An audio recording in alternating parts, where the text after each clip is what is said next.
Welcome to today's Iceberg video, where we'll delve deep into a topic that you, our lovely Wicked community, have chosen: cons and frauds. For those not familiar with this format, Iceberg videos start with widely known or surface level information at the top, gradually descending to more obscure, lesser known facts as we go deeper. As we progress, you'll discover increasingly surprising and lesser known aspects of the shadowy world of cons and frauds, from famous recent scams that made headlines to lesser known historical frauds. So let's dive in. Level 1: The Sky. Charles Ponzi's scheme. Have you ever wondered where the term Ponzi scheme originated? Well, for that, you can thank Charles Ponzi, an Italian immigrant who became notorious in the early 1920s in North America, and who is remembered for what became known as the Ponzi scheme. Ponzi's life was marked by various criminal activities and scams, including theft and forgery. Before his infamous scheme, he had already served time for other crimes, including 3 years in a Canadian federal penitentiary for forgery. His charismatic personality and multilingual skills had briefly helped him secure a position as a bank manager in Montreal, but his involvement in fraudulent activities continued unabated. His elaborate scam promised investors a 50% profit within 45 days, or 100% within 90 days, through a supposed arbitrage of postal reply coupons. In reality, Ponzi was paying earlier investors using the capital from newer investors, a classic example of a fraudulent investment scheme. This scheme, though not invented by Ponzi, became so identified with him that it bears his name to this day. It ran for over a year before collapsing, costing his investors about $20 million. Ponzi's fraudulent activities were exposed when the Boston Post began investing and publishing articles questioning his claims in 1920. This led to the scheme's collapse, causing devastating financial losses for many people who had invested their life savings, leading to a national scandal and a public outcry. This scandal also contributed to stricter regulations on investment companies. The Ponzi scheme remains a classic example of financial fraud and has inspired similar schemes over the years, including the largest Ponzi scheme in history operated by Bernard Madoff, which is our next entry. Bernie Madoff. In the world of financial deception, few tales are as staggering as that of Bernie Madoff, the mastermind behind the largest Ponzi scheme in history. Bernie's scheme was a tale of deceit, where he promised investors dazzling returns on their investments. However, the reality was far more insidious. Bernie wasn't generating returns through savvy investments. Instead, he was using the money from new investors to pay off the old ones, creating a financial house of cards that was destined to collapse. This elaborate charade continued for years, ballooning to an estimated staggering $65 billion in fraud. It was a scheme that relied as much on the trust and reputation of Bernie as it did on the greed and hope of his investors. But like all schemes built on lies, its days were numbered. The end came in 2008, not through the keen eyes of regulators or financial analysts, but through a confession to his own son. Shocked by his father's admission that his business was one big lie, they reported him to the authorities, leading to Bernie's arrest. The unraveling of Bernie Madoff's scheme revealed a trail of devastation. Thousands of investors, including charities, retirees, and ordinary people, watched in despair as their life savings evaporated overnight. The emotional impact of Bernie's deceit was profound and widespread, leaving a wake of financial ruin and shattered lives. Jordan Belfort, the Wolf of Wall Street. Jordan Belfort's initial scam, which ultimately led to his infamy as the Wolf of Wall Street, was a classic example of a pump and dump scheme, primarily involving penny stocks. The core of his scheme revolved around his brokerage firm, Stratton Oakmont. Stratton Oakmont operated by aggressively promoting and inflating the prices of penny stocks, which are low-priced stocks of small companies. Jordan Belfort and his firm would first purchase large quantities of these stocks at low prices. They would then use deceitful sales tactics to hype these stocks to unsuspecting investors, thereby artificially inflating the stock prices. This process is known as pumping. Once the stock prices were artificially inflated, Belfort and his associates would sell off their holding in these stocks at a significant profit, which is the dump aspect of the scheme. This sudden sell-off would cause the stock price to plummet, leaving the investors with essentially worthless stocks. The investors, many of whom were not financially savvy, suffered significant financial losses as a result. The end of Stratton Oakmont and Belfort's criminal activities came as a result of investigations by the National Association of Securities Dealers, now known as FINRA, and the Securities and Exchange Commission.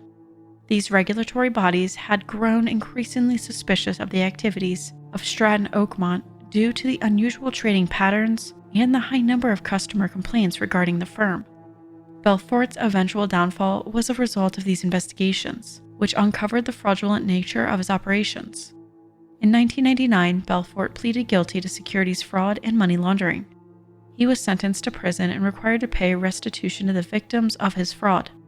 Belfort would go on to write several books after his arrest, including his memoir, The Wolf of Wall Street, published in 2007, which provides an intimate look at his experiences as a high-flying stockbroker.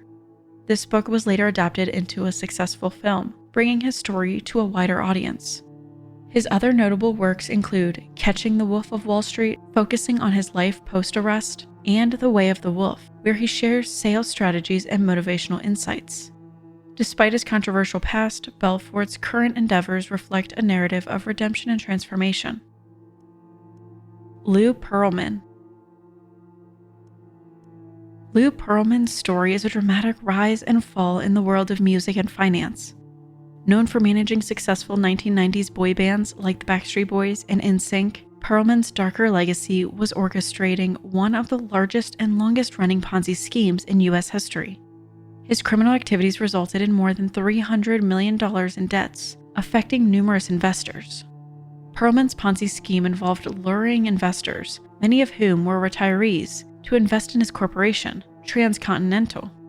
This entity purportedly encompassed a range of businesses, including an airline, a film and music studio, talent and travel agencies, restaurants, and real estate. However, these companies were largely made up. Pearlman created fake entities, such as a phony airline company, a bogus German bank, and a fabricated Florida accounting firm, to lend credibility to his scheme. He used false financial statements from these entities to persuade investors of their profitability, a classic hallmark of a Ponzi scheme. The scheme unraveled in 2006 when investigations revealed that Transcontinental Airlines had no aircraft, no employees, and no revenue. In 2007, Pearlman was apprehended in Indonesia and extradited to the United States, where he faced legal repercussions for his fraudulent activities. In 2008, he was convicted and sentenced to 25 years in prison for conspiracy, money laundering, and making false statements during bankruptcy proceedings. Pearlman died in federal custody in 2016 at the age of 62. This scandal not only caused significant financial losses for thousands of investors, but also cast a shadow over Pearlman's contributions to the music industry. Despite the mixed emotions expressed by some of the artists he managed, his legacy remains tainted by his criminal activities. Theranos and Elizabeth Holmes. Founded in 2003, Theranos, a health technology company, promised to revolutionize blood testing with a device called Edison. This device was supposed to conduct a wide range of tests with just a drop of blood, a breakthrough that would have transformed medical diagnostics. Elizabeth Holmes, the charismatic young founder, successfully raised significant funding and formed a board with prominent figures, raising the company's profile. However, the reality behind Theranos was far from its public image. Investigative reports, notably by journalist John Carreyrou, began to reveal the truth in 2015. It emerged that the Edison device could not perform the promised tests accurately or reliably. Holmes and Sunny Balwani, the company's president and chief operations officer, were accused of massively overstating the capabilities of their technology, misleading investors, patients, and the medical community. The legal consequences for Holmes were severe. She faced charges of fraud and conspiracy and was convicted. As of the latest updates, Holmes was sentenced to over 11 years in prison. Although she may see a reduction in this sentence for good conduct, the U.S. Court of Appeals for the Ninth Circuit denied her motion to stay out of prison while she appeals her conviction. The case of Theranos and Elizabeth Holmes serves as a tale of the dangers of hype over substance and the need for rigorous verification in the world of high-stakes technology and investment. Martin Shkreli, Pharma Bro. Martin Shkreli, often referred to as the Pharma Bro, is a figure who became notorious in the pharmaceutical industry and beyond.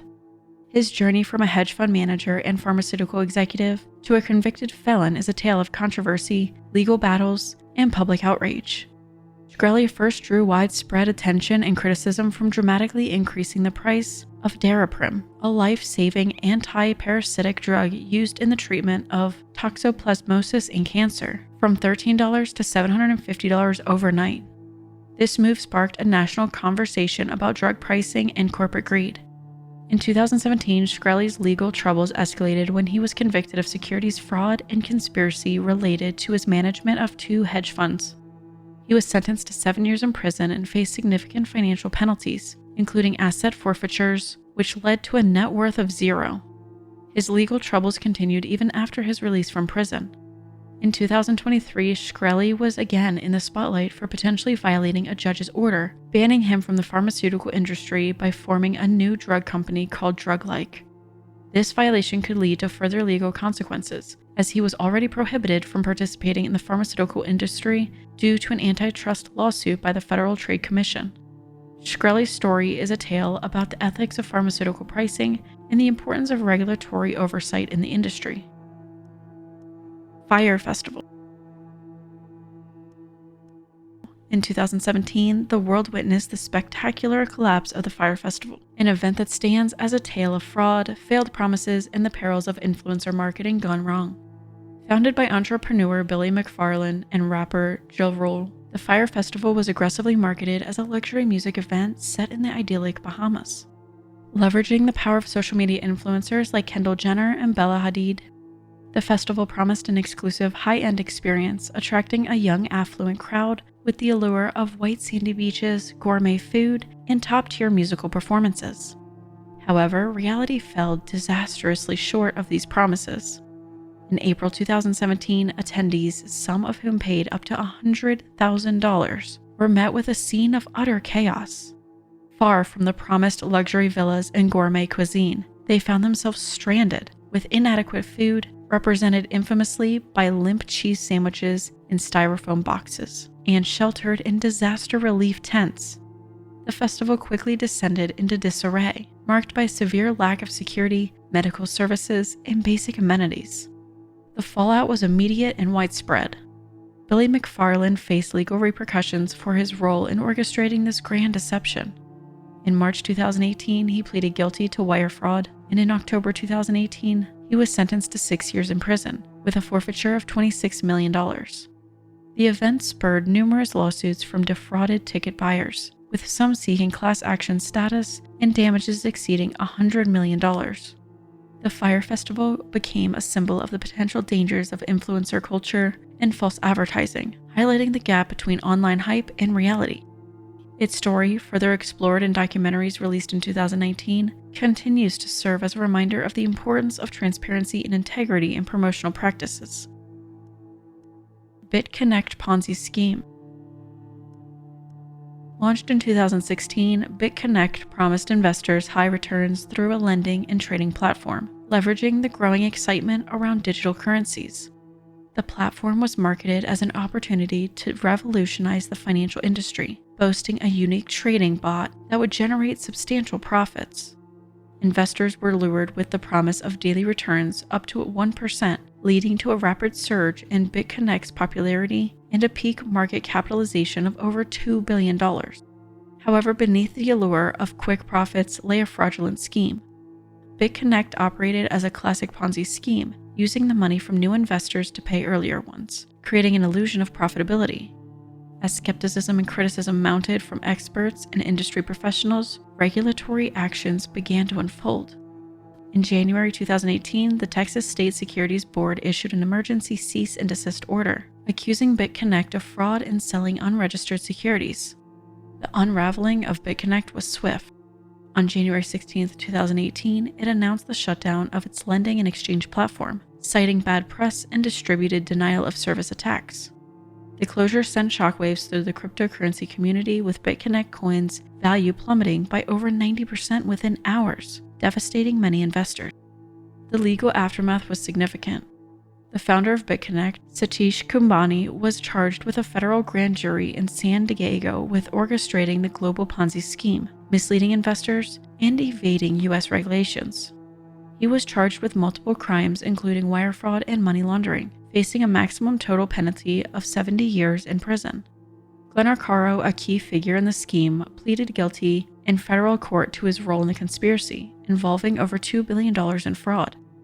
Victims of the scheme were awarded restitution, with Arcaro ordered to pay over $17 million to approximately 800 victims from over 40 countries, and U.S. law enforcement authorities starting to liquidate roughly $57 million worth of cryptocurrency seized from BitConnect. Nigerian Prince email scams. The Nigerian Prince email scam, also known as a 419 scam, has its origins in the early days of the internet and email communication. The most famous version of this scam, which gave it the nickname Nigerian Prince, involves an email or letter from a supposed Nigerian prince or government official. The sender claims to have access to a significant amount of money, often millions of dollars, but is unable to transfer it out of Nigeria due to various legal and bureaucratic reasons. The scammer then asks the recipient of the email for help in transferring the money, promising a substantial portion of the wealth as a reward. To facilitate the transfer, the scammer requests personal information and a small upfront fee from the victim, supposedly to cover the transfer or legal fees. The essence of the scam is to trick the recipient into sending money and personal information with the promise of a much larger reward that never materializes. Once the scammer receives the money or information, they disappear, and the victim is left with a financial loss and, in some cases, identity theft. Over time, this scam has evolved in its approach and sophistication, but the fundamental premise remains the same: exploiting the victim's trust and desire for easy wealth. Despite widespread awareness of the scam, it continues to be surprisingly effective, constantly adapting to changes in technology and communication. Level 2: The Tip. The Eiffel Tower Sale. The story of Victor Lustig, dubbed as America's greatest con man, embodies the daring and deceit of the early 20th century criminal underworld. Fluent in 5 languages, Victor was a master of manipulation, using more than 20 aliases to swindle people across Europe and America. His most infamous scam was the sale of the Eiffel Tower. Not just once, but twice. The Eiffel Tower con began in 1925, when Victor, inspired by a newspaper article about the decaying condition of the Eiffel Tower and the financial burden it placed on the Paris government, saw an opportunity for deception. He forged official government stationery and invited 5 of the most prominent scrap iron dealers in Paris to a luxurious hotel. There he posed as the Deputy Director General of the Ministry of Posts and Telegraphs and spun a tale about the government's secret plan to dismantle the Eiffel Tower due to maintenance costs and sell it for scrap. Victor's charm and the seeming authenticity of his documents convinced the dealers of the legitimacy of the scheme. He particularly targeted André Paulson, an insecure businessman eager to elevate his social status. André fell for the scam, paying Victor a significant bribe and agreeing to buy the tower for 70,000 francs. Once Victor received the money, he swiftly fled to Austria, leaving André and the other dealers bewildered and out of pocket. Victor's criminal career was marked by various other scams, including counterfeiting banknotes in the US. His counterfeit operation was so extensive that it threatened the American economy's stability. Eventually, in 1935, Victor was arrested and sentenced to 20 years in Alcatraz, where he became one of the most notorious inmates. Victor's life of crime, marked by his extraordinary cunning and audacity, remains a fascinating chapter in the history of con artistry, illustrating the extraordinary lengths to which such individuals will go to deceive and exploit others. Raj and the Galleon Group. Raj, a hedge fund manager and a founder of Galleon Group, was a prominent figure in the financial industry.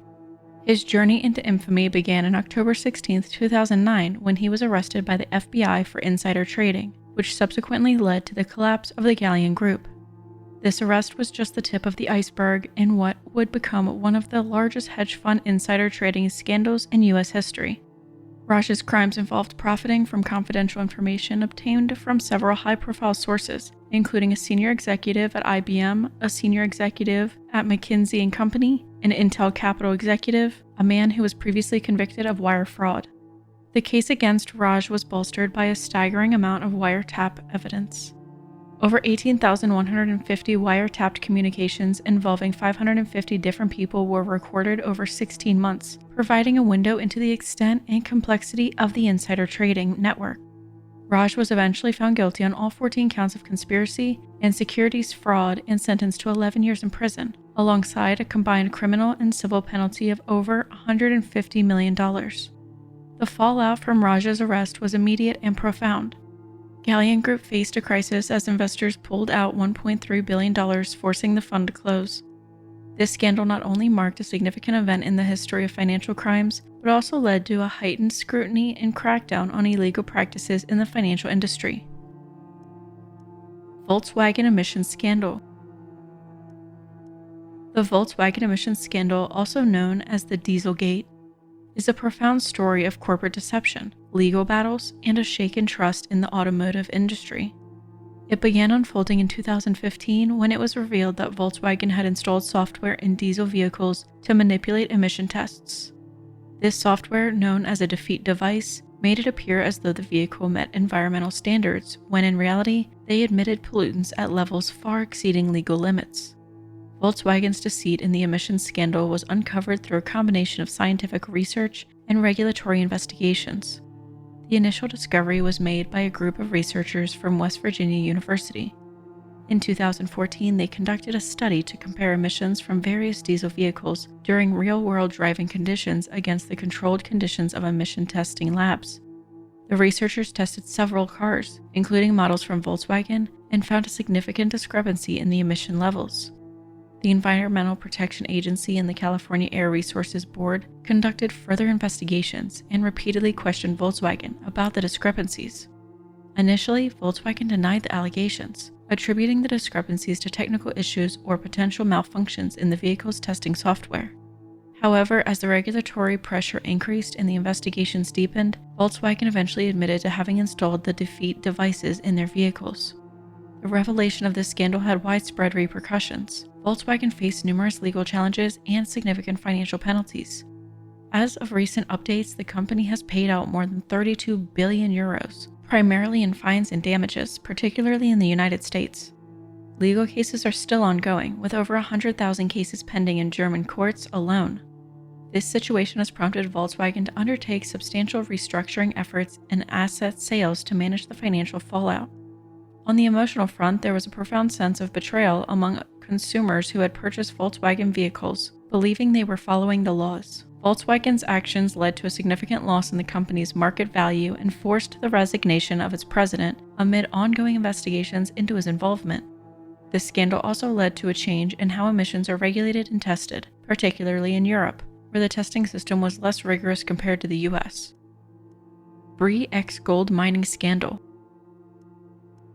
In the 1990s, the Bre-X gold mining scandal unraveled, a story of corporate greed and deceit.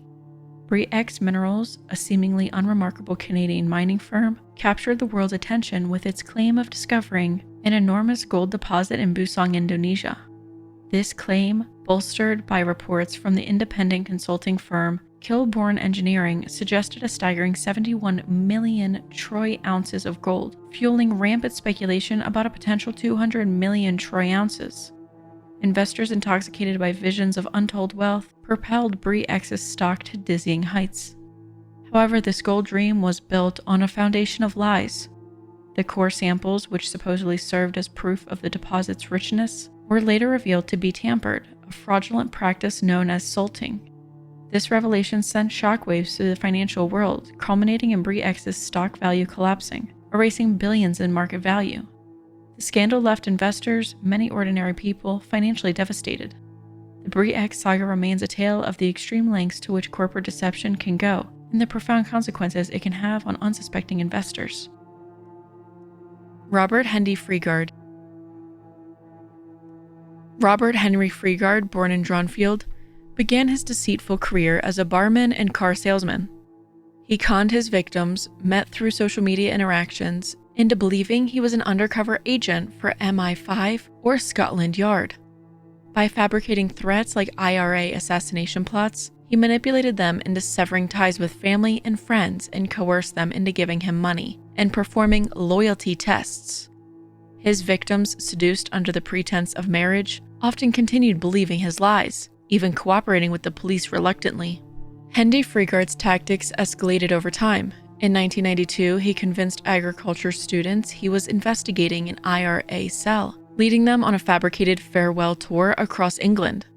He later established a relationship with Maria Hendy, changing his surname to Hendy Freegard, and fathering 2 daughters with her. His deceit wasn't confined to personal relationships. He also manipulated a recently married woman, Elizabeth Bartholomew, into financial ruin. His fraudulent behaviors continued, convincing Leslie Gardner in Newcastle to give him £16,000 to buy off IRA killers, a lie he concocted following the Good Friday Agreement. He pursued another victim, Renata Kister, in 2000, convincing her to buy a better car and take out a £15,000 loan for him under false pretenses. He even convinced a lawyer, Caroline Cowper, to invest in a non-existent leasing business and stole £14,000 from her. In 2002, his deception reached a new height when he seduced American child psychologist Kimberly Adams with tales of his covert operations. His lies were finally unraveled by a sting operation involving Scotland Yard and the FBI, leading to his arrest at Heathrow Airport. On June 23, 2005, Hendy Freegard was convicted of 2 counts of kidnapping, 10 of theft, and 8 of deception. Initially sentenced to life, his kidnapping convictions were later overturned, reducing his sentence to 9 years. He was released in May 2009, only to resume his manipulative behavior, this time targeting Sandra Clifton through online dating, allegedly isolating her from her family. Most recently, in August 2022, Hendy Freegard was identified as the perpetrator in an incident causing severe injuries to 2 French gendarmes. After 8 days on the run, he was apprehended in Belgium and later extradited to France to face charges. His long history of deception and manipulation showcases a pattern of exploiting trust for personal gain, leaving a trail of victims in his wake. Adelphia Communications Corporation Scandal. Founded in 1952 by John and Gus Rigas, Adelphia Communications Corporation grew from a small cable TV franchise in Pennsylvania into one of the largest cable companies in the United States. The scandal erupted in 2002 when Adelphia officials disclosed $2.3 billion in unrecorded debt linked to co-borrowings between Adelphia and other Rigas family entities. The investigation into Adelphia's finances revealed a massive financial fraud. The Rigas family, particularly John Rigas and his son Timothy, were found to have used Adelphia's funds for personal luxuries, including the acquisition of luxury cars and real estate. They had manipulated the company's financial statements to hide their massive debt and fraudulent activities. John, the patriarch of the family, was convicted in 2005 of multiple charges of fraud and was sentenced to 15 years in prison, of which he served 9 before being released due to declining health. Timothy Rigas was also convicted and served a substantial prison sentence. The Adelphia scandal was one of the first major accounting frauds exposed in the early 2000s, following closely on the heel of the Enron fraud. It led to significant reforms in corporate governance, especially in financial reporting and internal controls. The Match King, Ivar Kruger. The story of Ivar Kruger, known as the Match King, is a fascinating tale of ambition, innovation, and deception in the early 20th century. Born in Sweden in 1880, Kruger was a civil engineer who co-founded Kruger and Toll Byggnads AB in 1908, a company noted for its new building techniques. He rose to prominence by aggressively investing and innovating in the match industry, eventually negotiating match monopolies with governments across Europe, Central America, and South America. By the time between the 2 world wars, Kruger controlled a staggering 2/3 to 3/4 of the global match production. Kruger's financial empire was not just built on matches. He owned a variety of legitimate and often very profitable businesses, including banks, real estate, a gold mine, and pulp and industrial companies. However, his financial practices have been described as Ponzi scheme-like, as he paid dividends from his own or subsequent investors' money to some extent.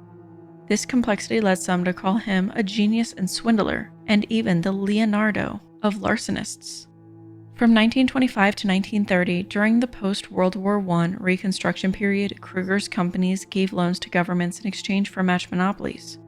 This strategy, coupled with his innovative financial engineering, allowed him to control about 200 companies by 1931. However, the stock market crash of 1929 exposed his questionable accounting practices, leading to the collapse of his financial empire. At the peak of his career in 1929, the Kruger fortune was thought to be worth around 30 billion Swedish kroner, equivalent to approximately $100 billion in 2002. The dramatic downfall of Kruger's empire was marked by his mysterious death in March 1932 in Paris, initially ruled as self-inflicted but later speculated by his brother to be foul play.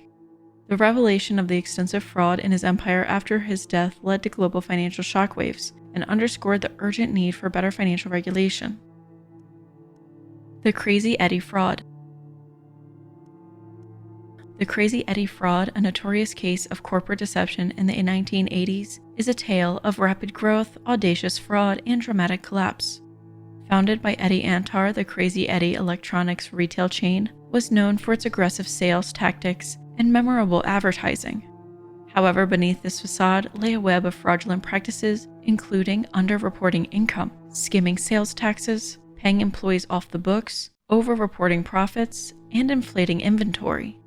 These illicit activities allowed Crazy Eddie to undercut competitors and grow rapidly. Eddie Antar's fraudulent empire began to unravel when the company went public. His manipulation of financial records could not sustain the scrutiny, leading him to cash in millions of dollars worth of stock and resign in December 1986. The sale of the company in November 1987 exposed the full extent of the Antar family's fraud. The new owners, however, could not salvage the rapidly declining business, leading to its bankruptcy and liquidation in 1989. Legal repercussions soon followed. The United States Attorney's Office and Securities and Exchange Commission initiated investigations into the company's financial activities. Antar was charged with multiple crimes, fled to Israel in 1990, but was extradited back to the U.S. in 1993. Although his initial conviction was overturned, he eventually pleaded guilty to federal fraud charges in 1996. Eddie was sentenced to 8 years in prison in 1997 and ordered to pay more than $150 million in fines, on top of over $1 billion in judgments from various civil suits. Eddie was released from prison in 1999 and passed away in 2016. This case became an emblematic of corporate fraud in the 1980s, significantly impacting public perception and leading to changes in accounting practices. Level 3: Shallow Water. The ZZZZ Best Scam. The ZZZZ Best Scam, orchestrated by Barry Mancow in the 1980s, is a classic tale of ambition, deceit, and downfall in the world of corporate fraud. Barry, a charismatic entrepreneur, founded ZZZZ Best as a carpet cleaning company while still in high school. By the age of 21, he had taken the company public, becoming the youngest person in U.S. history at the time to do so. The company's success seemed tremendous, with its valuation peaking at around $280 million, and Barry even appearing on the Oprah Winfrey Show. However, beneath this veneer of success, the company was a house of cards. While the company did provide legitimate carpet cleaning services, the bulk of its revenue was supposedly derived from restoration contracts with insurance companies, which in reality did not exist. The company's supposed profitability and growth were largely fabricated through an elaborate web of lies and forged documents. The scam began to unravel when the Los Angeles Times published allegations of extensive credit card fraud against Barry. Banks quickly canceled their credit lines and investment bankers postponed a major acquisition. As the truth emerged, the company's stock value plummeted, losing 28% of its value overnight, leading to Barry's resignation and the company's eventual bankruptcy. Investors lost over $100 million, and Barry was convicted of multiple charges, including credit card fraud, racketeering, securities fraud, and money laundering, leading to a 25-year prison sentence. After serving his time, Barry seemingly reformed, becoming a pastor and a fraud investigator. However, this redemption was short-lived as he was again convicted of fraud-related charges in 2011 and 2014, resulting in additional prison sentences. His story is often cited as a tale in business ethics and corporate governance, highlighting how easily investors and the public can be misled by a charismatic and seemingly successful entrepreneur. The Salad Oil Scandal.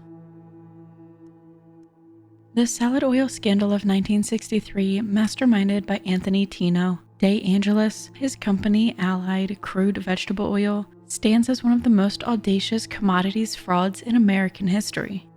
De Angelis, already known for legal troubles, including supplying uncertified beef to schools, discovered a way to deceive the financial system using soybean oil, or salad oil, as collateral for substantial loans. Allied would fill ships' tanks mostly with water, topped with a layer of salad oil, fooling inspectors into certifying the cargo. This ruse allowed Allied to post the oil as collateral and fraudulently obtain $180 million in loans against an actual stock of only 110 million pounds of oil. The deceit was uncovered when the Russian soybean market failed to open, leading to a drastic fall in soybean prices. This turn of events prompted investors to try cashing in, triggering a financial meltdown.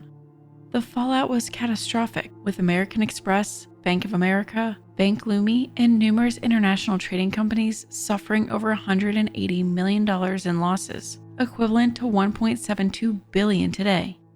The scandal's exposure led to a more than 50% drop in American Express stock, costing the company nearly $58 million.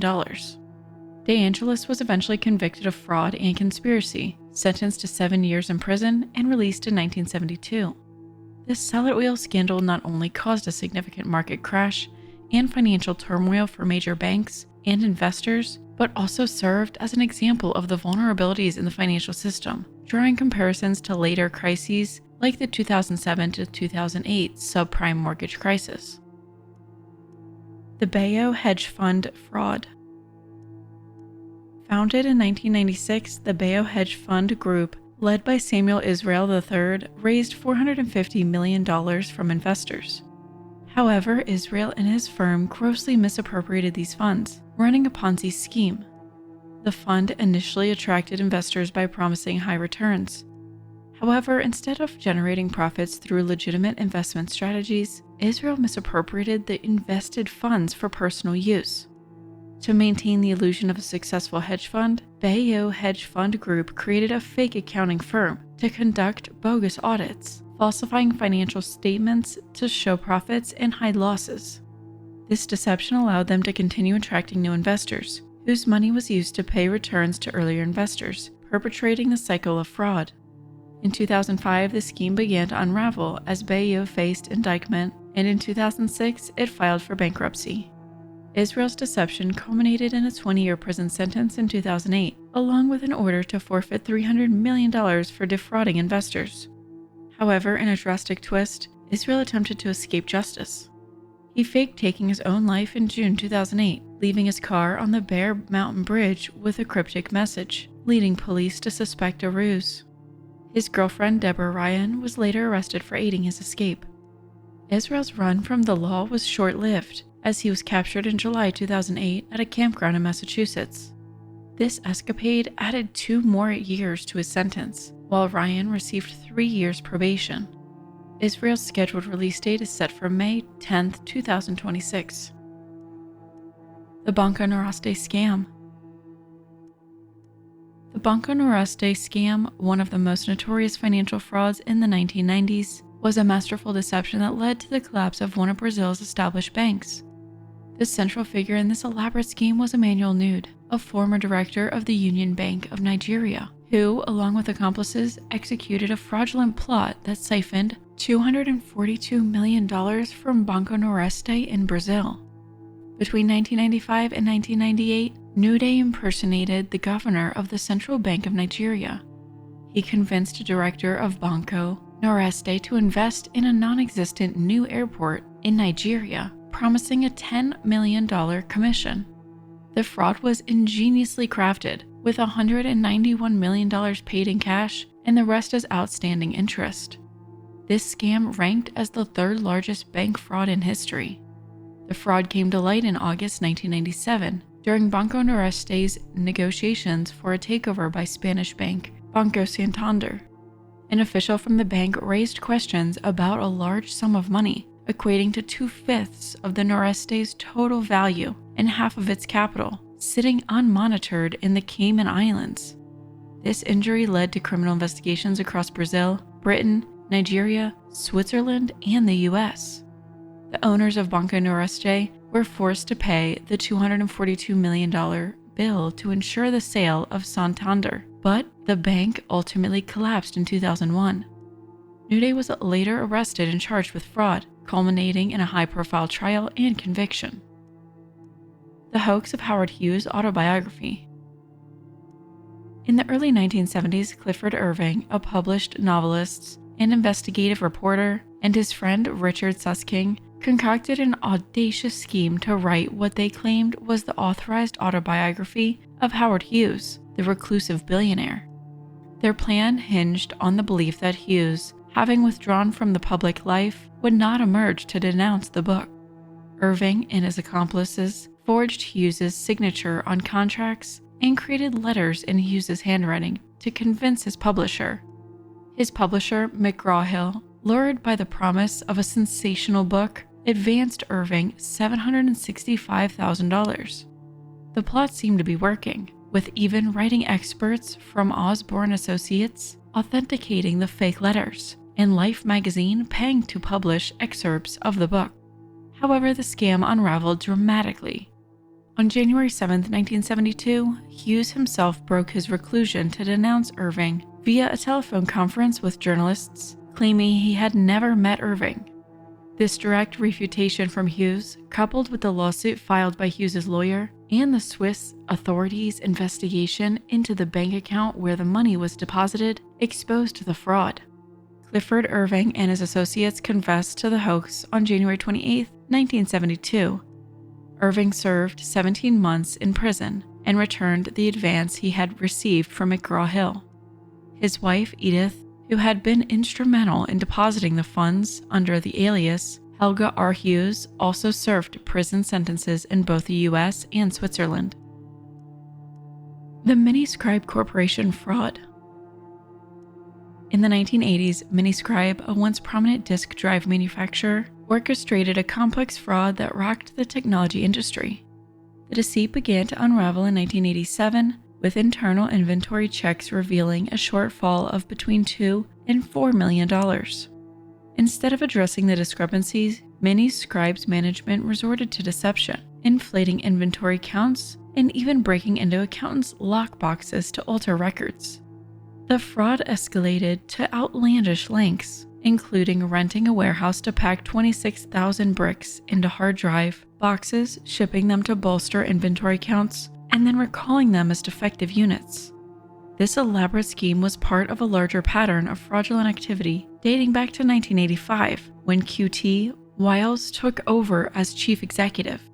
The tactic included not only inventory manipulation, but also classic accounting tricks, like failing to write off bad debts, shipping drives to warehouses and recording them as sales, backdating shipments, and shipping defective products to be counted multiple times. These actions painted a misleading picture of growth and success, with Miniscribe posting impressive numbers, even as the rest of the industry faced challenges. The unraveling of this deceit in 1989 led to dramatic consequences. Wiles resigned in February 1989, and the internal investigation culminated in a scathing report, exposing the fraud as a company run amok. The fallout was immense, Miniscribe declaring bankruptcy in 1990, and a subsequent lawsuit resulting in a massive $128.1 million settlement to resolve fraud charges involving several parties, including the accounting firm Coopers and Lybrand and the investment banking firm Hambrecht & Quist. Shareholders and creditors sought up to $1 billion in damages, and the settlement included significant payments to satisfy these claims. This scandal not only caused financial losses for investors and employees, but also significantly eroded trust in the tech industry's financial practices. Barings Bank collapse. In 1995, the Barings Bank, a pillar of British banking established over 2 centuries ago, faced a cataclysmic downfall. The bank's collapse, which shocked the financial world, was precipitated by the reckless actions of one man, Nick Leeson, an employee stationed in Singapore. Nick, who began his career in a back-office role at Barings Securities in London, was later transferred in Singapore to a derivatives operations manager. Over time, he transitioned into a trading position, but due to inadequate oversight stemming from the bank's flawed organizational structure, continued to oversee his back-office duties. This crucial oversight allowed Nick to operate without direct supervision, enabling him to conceal the true nature of his trades. Nick's trading strategies, starting in 1992, initially appeared profitable, contributing significantly to Barings' earnings. But in 1993, his reported profits constituted 10% of the bank's total profit, earning him the trust and admiration of his superiors. However, the reality was far more grim. Nick engaged in unauthorized speculative trading, particularly in future contracts, betting heavily on the Japanese stock markets. His position included long positions in Nikkei futures, short positions in Japanese government bonds, and short volatility positions in Nikkei exchange-traded options. The situation spiraled out of control following the Kobe earthquake in January 1995, which dramatically impacted the Asian financial markets. Nick doubled down, betting on a rapid recovery of the Nikkei, a move that proved disastrously wrong. By December 1994, Nick's covert activities had already cost Barings $200 million, but he reported a $102 million profit to the British tax authorities. If discovered at this point, the bank might have averted collapse, as it still had $350 million in capital. However, his losses continued to mount, and by February 1995, they totaled a staggering $827 million, twice the bank's available trading capital. The fraud came to light when Nick left Singapore in February 1995. Barings auditors uncovered the fraud, and the Bank of England attempted an unsuccessful bailout over the weekend. The bank was declared insolvent on February 26, 1995, leading to significant financial losses for shareholders and employees. Nick was captured after 272 days on the run and was sentenced to 6 years and 6 months in prison. The aftermath of the Barings Bank collapse was profound, leading to its acquisition by the Dutch bank ING for a nominal sum of £1. The Pigeon King Ponzi Scheme. The story of Arlen Galbraith, the Pigeon King, unfolds like a classic tale of fraud. In the early 2000s, Arlen claimed to have created a new breed of elite racing pigeon, presenting an opportunity that seemed too good to be true for farmers and investors. Pigeon King International, PKI, his company, attracted around 1,000 investors, primarily farmers in colonies in Canada and the US, who were lured by the promise of profits in raising pigeons, supposedly for squab or pigeon meat for the food market. Investors caught in the allure of this unique venture invested large sums, typically around $100,000 each, with some investments even reaching over $1 million. The scheme, however, was built on shaky grounds, a Ponzi scheme where returns to early investors were paid using the capital from newer investors. There was no actual profitable business underlying PKI's operations. The scheme inevitably collapsed in mid-June, leaving behind a trail of financial ruin. Investors were left with essentially worthless pigeons, and Arlen's company owed creditors an estimated $23 million, with assets amounting to a mere $46,000. As the reality of the scheme surfaced, Arlen faced legal repercussions. He was ultimately sentenced to 7 years in prison for defrauding farmers through his elaborate Ponzi scheme that spanned across Canada and the US. The scam left hundreds of farmers who had poured their hopes and resources into this pigeon venture with massive debts and a sense of betrayal. The Olympus Scandal. Olympus Corporation, a renowned Japanese manufacturer of optical equipment, found itself embroiled in one of the biggest and longest-running accounting frauds in Japanese corporate history. The saga began to unfold when Michael Woodford, a British-born executive who had climbed the ranks to become the CEO, exposed the company's dubious accounting practices. These practices involved the concealment of over 117.7 billion yen, approximately $1.5 billion, in investment losses and other suspicious payments, some dating back to the late 1980s. There were even speculations of connections to the Yakuza, Japan's most infamous organized crime. By 2012, the scandal had drastically reduced Olympus's stock market valuation by 75 to 80%, leading to the resignation of much of its board and triggering investigation into Japan, the UK, and the US. In the end, only 2 securities brokers were imprisoned for their roles in the scandal, each receiving sentences of 3 to 4 years. The company's former president, auditor, and executive vice president were primarily blamed for the fraudulent accounting. The aftermath of the scandal was far-reaching. In 2012, Woodford received a substantial settlement from Olympus for defamation and wrongful dismissal. Additionally, the company announced significant workforce reductions and plant closures to mitigate the financial impact. Level 4, the body. Maxwell Communication Corporation fraud.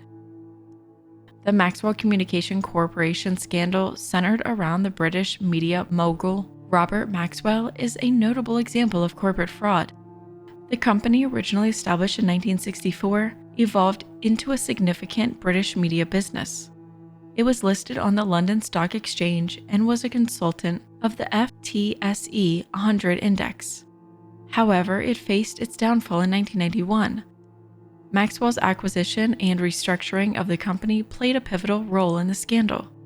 He acquired a significant stake in the company in a dawn raid in 1981 and secured full control the following year. The company was initially named the British Printing Corporation and underwent several name changes, eventually becoming Maxwell Communication Corporation in 1987. After Maxwell's death in 1991, it was revealed that he had misused £450 million from his group's pension fund. This misuse had devastating effects on pensioners, leading to significant financial losses. This scandal severely impacted the British media industry and shook public confidence. Following Maxwell's death, the company went into administration and its properties were sold to various media companies. In 1999, British courts determined that Coopers Lybrand, the auditors of the Maxwell Group of companies, had committed gross errors during their audits, resulting in a record fine of £3.3 million. It's also noteworthy that Robert Maxwell was the father of Ghislaine Maxwell, who was later sentenced for her involvement with Jeffrey Epstein's crimes. The downfall of the Maxwell Communication Corporation and the subsequent revelations of financial misconduct are reflective of the intricate and often murky intersections of power, media, and finance. Julia Lyons.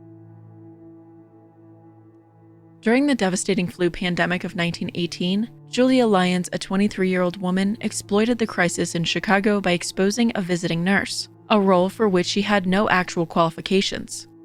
Capitalizing on the desperate need for medical care, Julia, described as a woman of luxury and charm, defrauded sick and dying patients, stealing cash, jewelry, and other valuables. Her method involved overcharging for medicines and using various deceptions to gain the trust of her victims.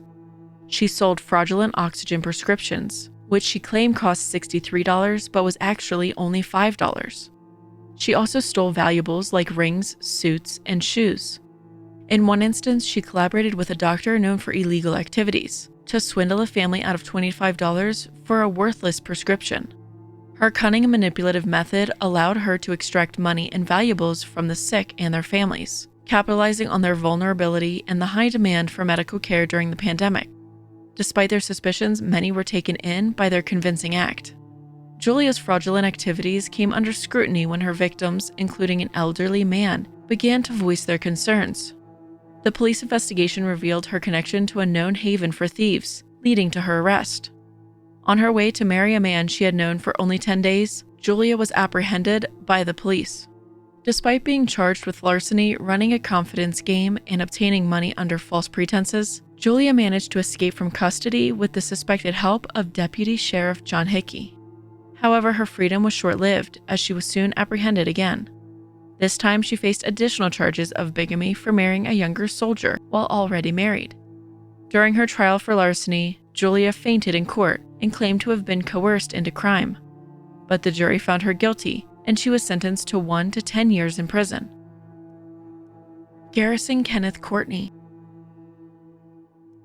Garrison Kenneth Courtney, a former DEA public affairs officer, was sentenced to 7 years in prison for a fraudulent scheme that defrauded over $4.4 million from various companies, and he had a list of $3.7 billion in contracts he had hoped to influence. Posing as a covert CIA agent, Courtney fabricated a story about a classified program to enhance U.S. intelligence capabilities. To perpetuate his fraud, Garrison created elaborate false narratives, including fake government documents, threats of surveillance, and meetings in secure facilities. He even manipulated real government officials to lend credibility to his lies. Courtney's elaborate scheme involved creating a false backstory about his military service, using his fake position to influence federal procurements, and attempting to obstruct law enforcement's investigation. To bolster his credibility, he developed a fake backstory, claiming that he was a U.S. Army veteran from the Gulf War who had killed hundreds in combat, suffered from lung injuries from smoke in Iraq's oil fields, and was the assassination target of a foreign intelligence service that tried to poison him. So many people believed in his program and were determined for the program to succeed. Some of Garrison's victims still won't talk to law enforcement for fear of revealing classified information. Others who did cooperate still think there was a real program that went off the rails. Even after a guilty plea, Garrison claimed to his then-employer that he was a burned agency asset who could help the military shipbuilder get intelligence contracts, according to court records. His actions caused significant harm to the U.S. intelligence community, contractors, and private companies. James Hogue. In September 1985, James Hogue, then 25, stole the identity of a deceased infant to enroll as a high school student in Palo Alto. He gained notoriety as the mystery boy in a cross-country meet, but fled after his deception was uncovered. In 1987, using the alias Alexi Indris Santana, Hogue applied to Princeton University with a fabricated story and was admitted while on parole for theft. He violated terms to attend Princeton, living under his alias and receiving scholarship funds. Alexi, an alias of James Hogue, impressed Princeton University with fabricated tales of his self-taught upbringing, leading to a $40,000 financial aid offer.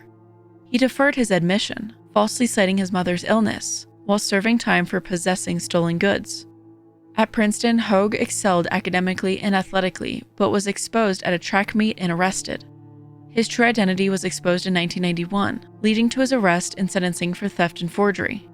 Hogue briefly worked at Harvard's Mineralogical Museum, where he was suspected of stealing $50,000 worth of items. Arrested in 1993 for grand larceny, he faced multiple charges related to the thefts. In 1996, he was recognized at Princeton and arrested for trespassing. After several years, Hogue resurfaced in Colorado, where he was found with thousands of stolen items from his work as a remodeler. He was arrested again in 2006 and pleaded guilty to theft in 2007, leading to his probation release in 2012. And in 2016, Hogue was arrested again in Aspen for theft and living in an illegally constructed shack. The Great Pearl Heist of 1913. The Great Pearl Heist of 1913 was a remarkable crime in London's history, marked by its sophistication and international intrigue. A criminal mastermind named Joseph Grizzard, along with his accomplice James Lockett, meticulously planned and executed the theft of a valuable necklace consisting of 61 pearls. The necklace, belonging to a dealer named Max Mayer, was reportedly worth around $18 million in today's currency. The heist unfolded with the gang members employing a strategy of deception and bribery. They managed to intercept the pearls, which were being sent via regular mail, by bribing a postman named Neville with 400 pounds.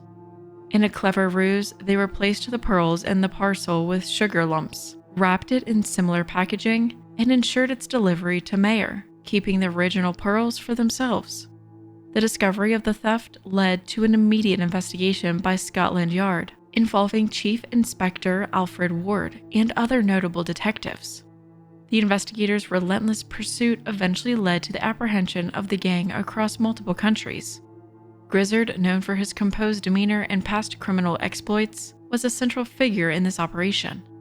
Interestingly, the stolen pearls were recovered accidentally by a piano back maker named Augustus, who found them in a box in the gutter. Initially mistaking them for imitation pearls, he later handed them over to the police, leading to the celebrated ringing of the Lutein bell at Lloyd's of London to mark their return. This heist captivated the public's imagination due to its daring nature and the international scope of the crime and subsequent investigation. The masterful execution of the heist, combined with the dramatic recovering of the pearls and the eventual capture of the criminals, has cemented this event in the chapters of criminal history. The collapse of Banco Espírito Santo. Banco Espírito Santo, BES, with a legacy stretching back to 1915, had grown to become Portugal's largest bank by market capitalization and a significant player in the international banking scene. However, during the European financial crisis between 2010 and 2014, the bank, along with other companies under the Espírito Santos family's control, faced severe capital challenges. To avoid diluting family equity, Ricardo, the family's patriarch and bank's CEO, engaged in a complex scheme.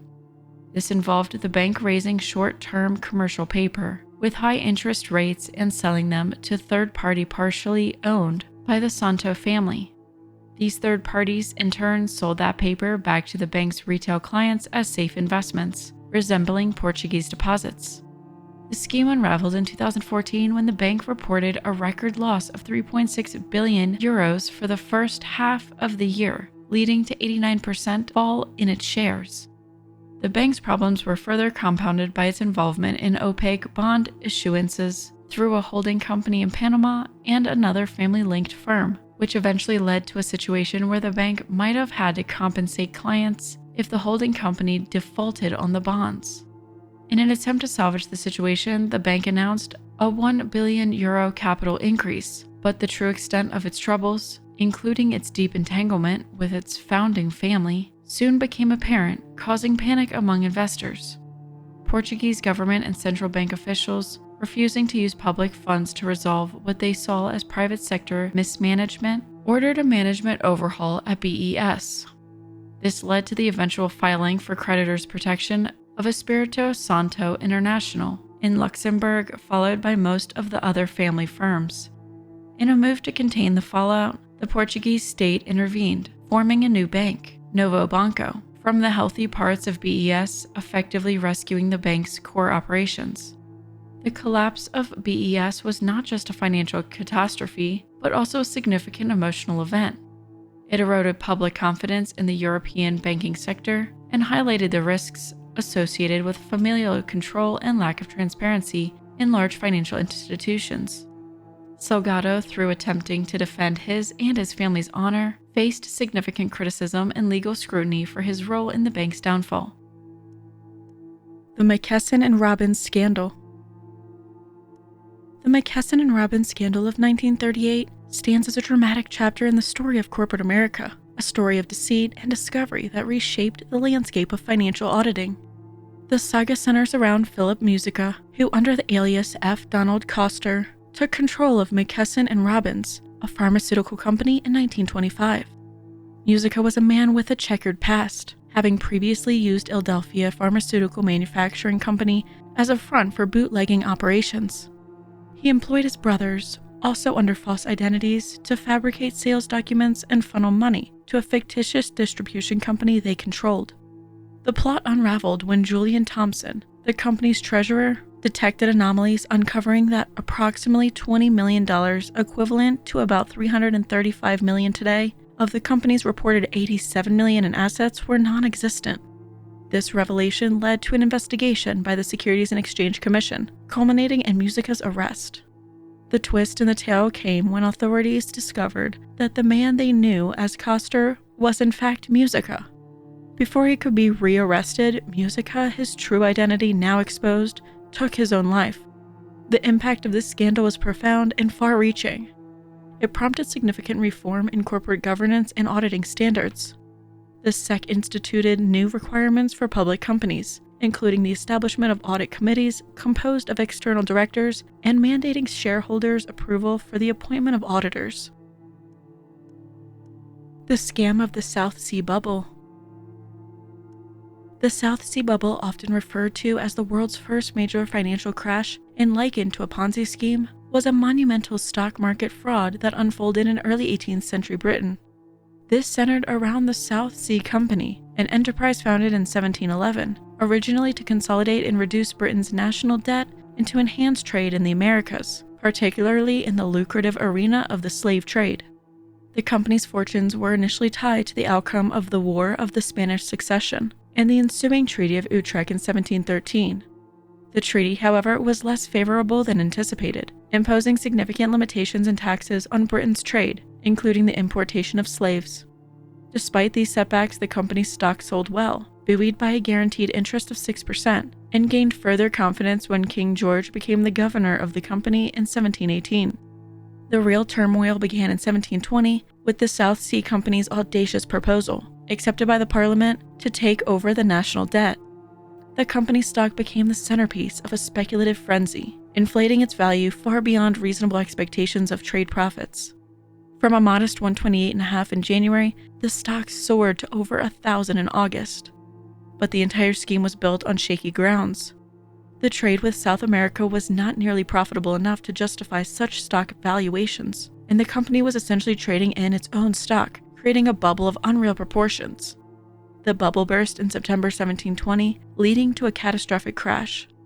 By December, the stock had plummeted to 124, dragging down the fortunes of many investors and causing widespread financial ruin. The subsequent inquiry by the House of Commons unearthed massive corruption, including bribery of ministers and insider trading. Notably, even renowned figures like Isaac Newton suffered significant financial losses. Level 5 Deep Water. The Welfare Queen.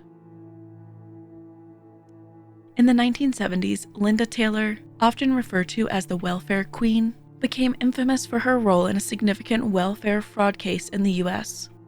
Taylor, a master of disguise and deception, utilized numerous aliases and false identities to defraud the government, amassing welfare checks under different names.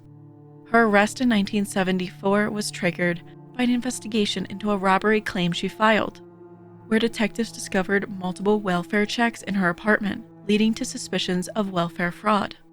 Taylor's case was further complicated by the fact that she presented herself as being of various racial and ethnic identities and ages, adding to the complexity of her fraudulent activities.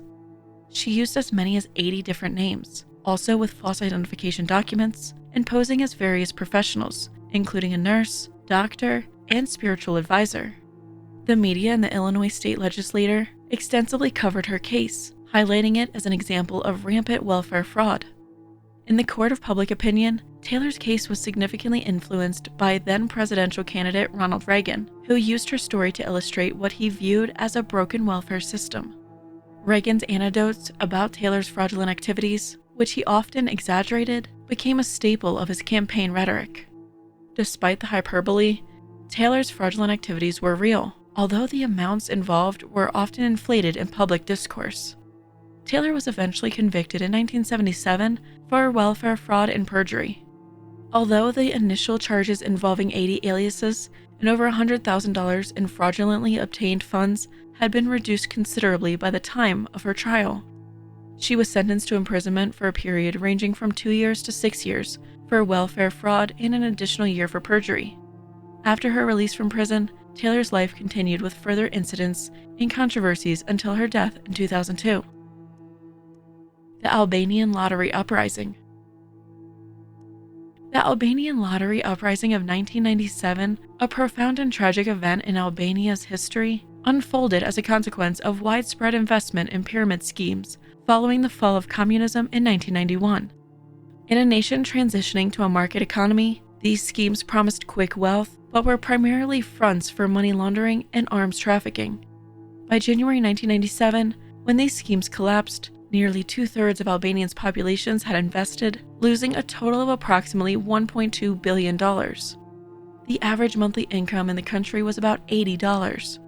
Yet people were lured by the promise of 10 to 25% monthly interest rates, with many selling their homes or transferring funds from abroad to invest.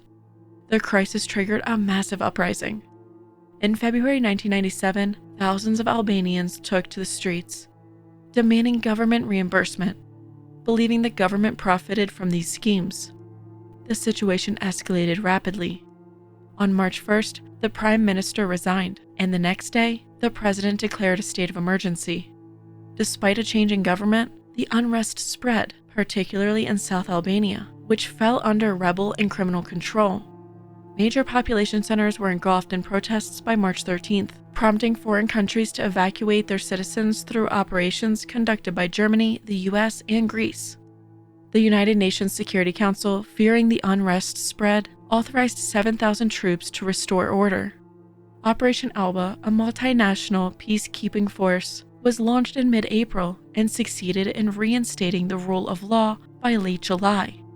However, the rebellion had significant repercussions, contributing to the Kosovo War of 1998 to 1999, as weapons looted during the uprising ended up with the Kosovo Liberation Army. In total, over 1,500 people died in the uprising, and the Albanian government was replaced.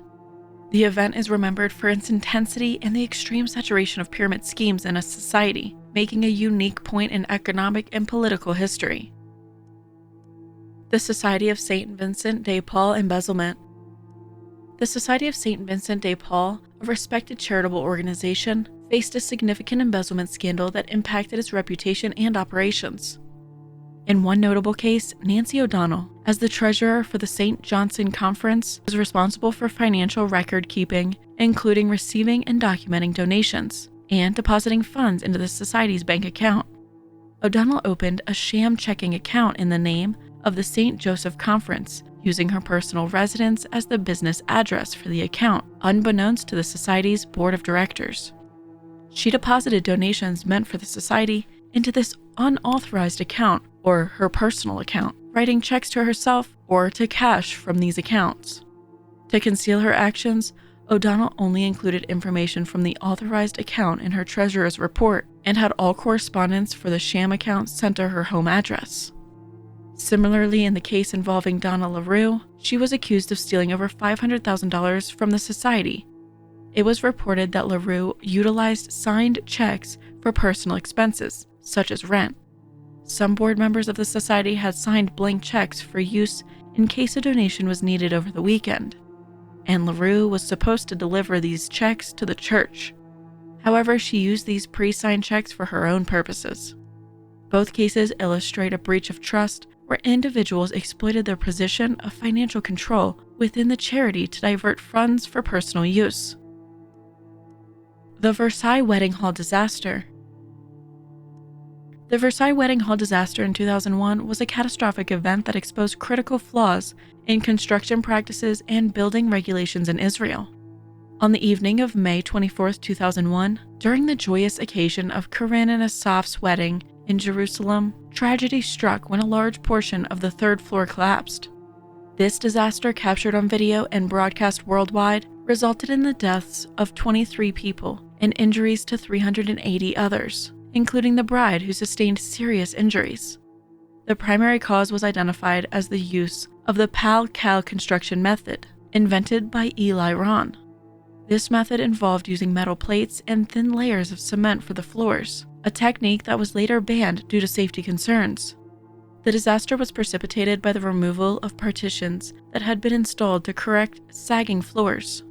This action, coupled with additional grout and fill used in an attempt to level the sagging floor, significantly overstressed the floor section, leading to the collapse.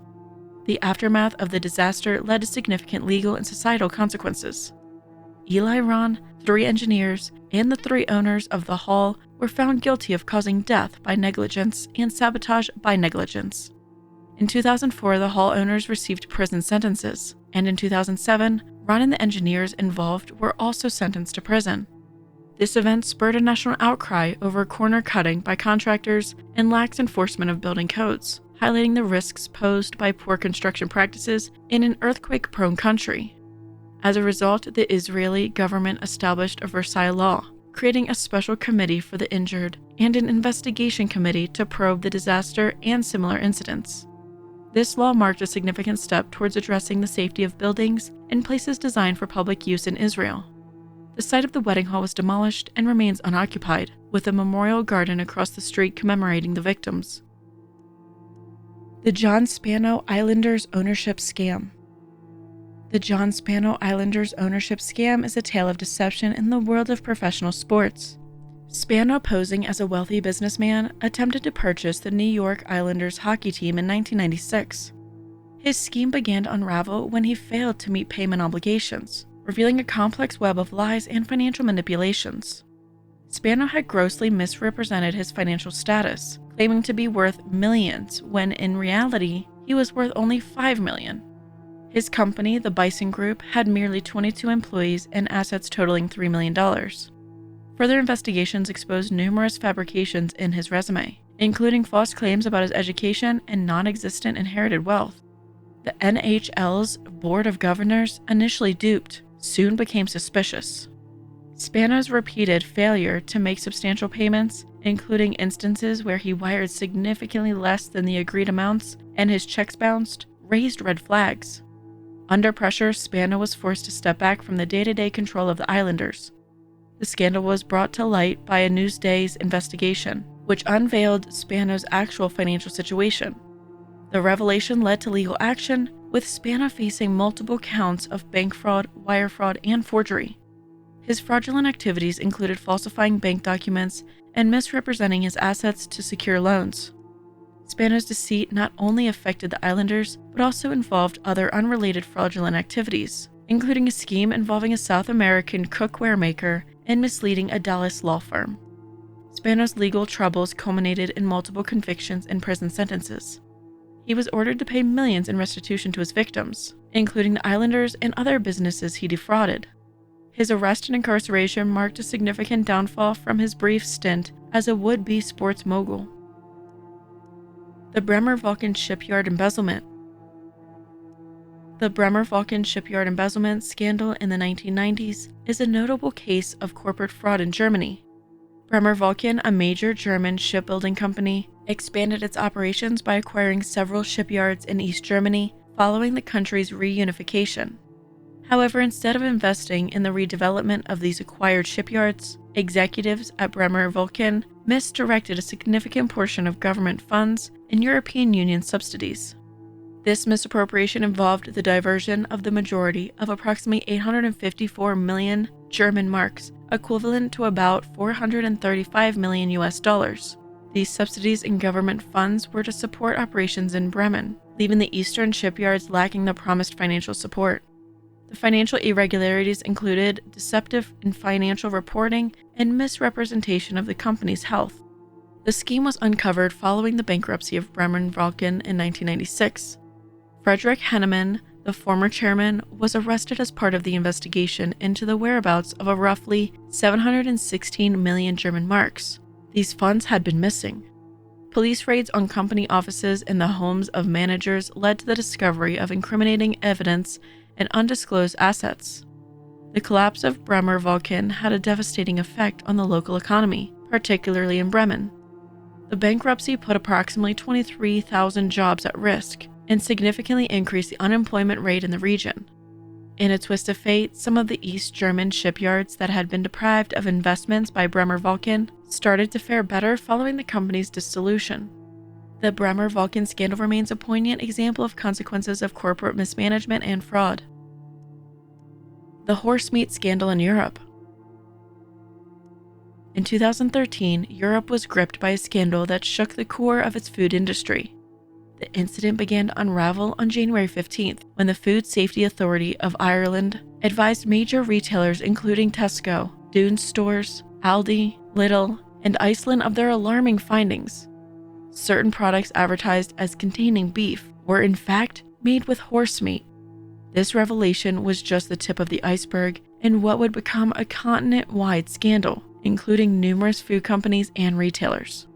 The media storm that followed focused on one particular burger found to contain 29% horse DNA, highlighting the widespread nature of the scandal. Investigations revealed that up to 37% of beef products tested were positive for horse DNA and 85% for pig DNA. The contamination was traced back to several meat processing plants, including Silvercrest Foods in Ireland and Dalepack Hambleton in the UK, and was linked to raw ingredients imported from Spain and the Netherlands.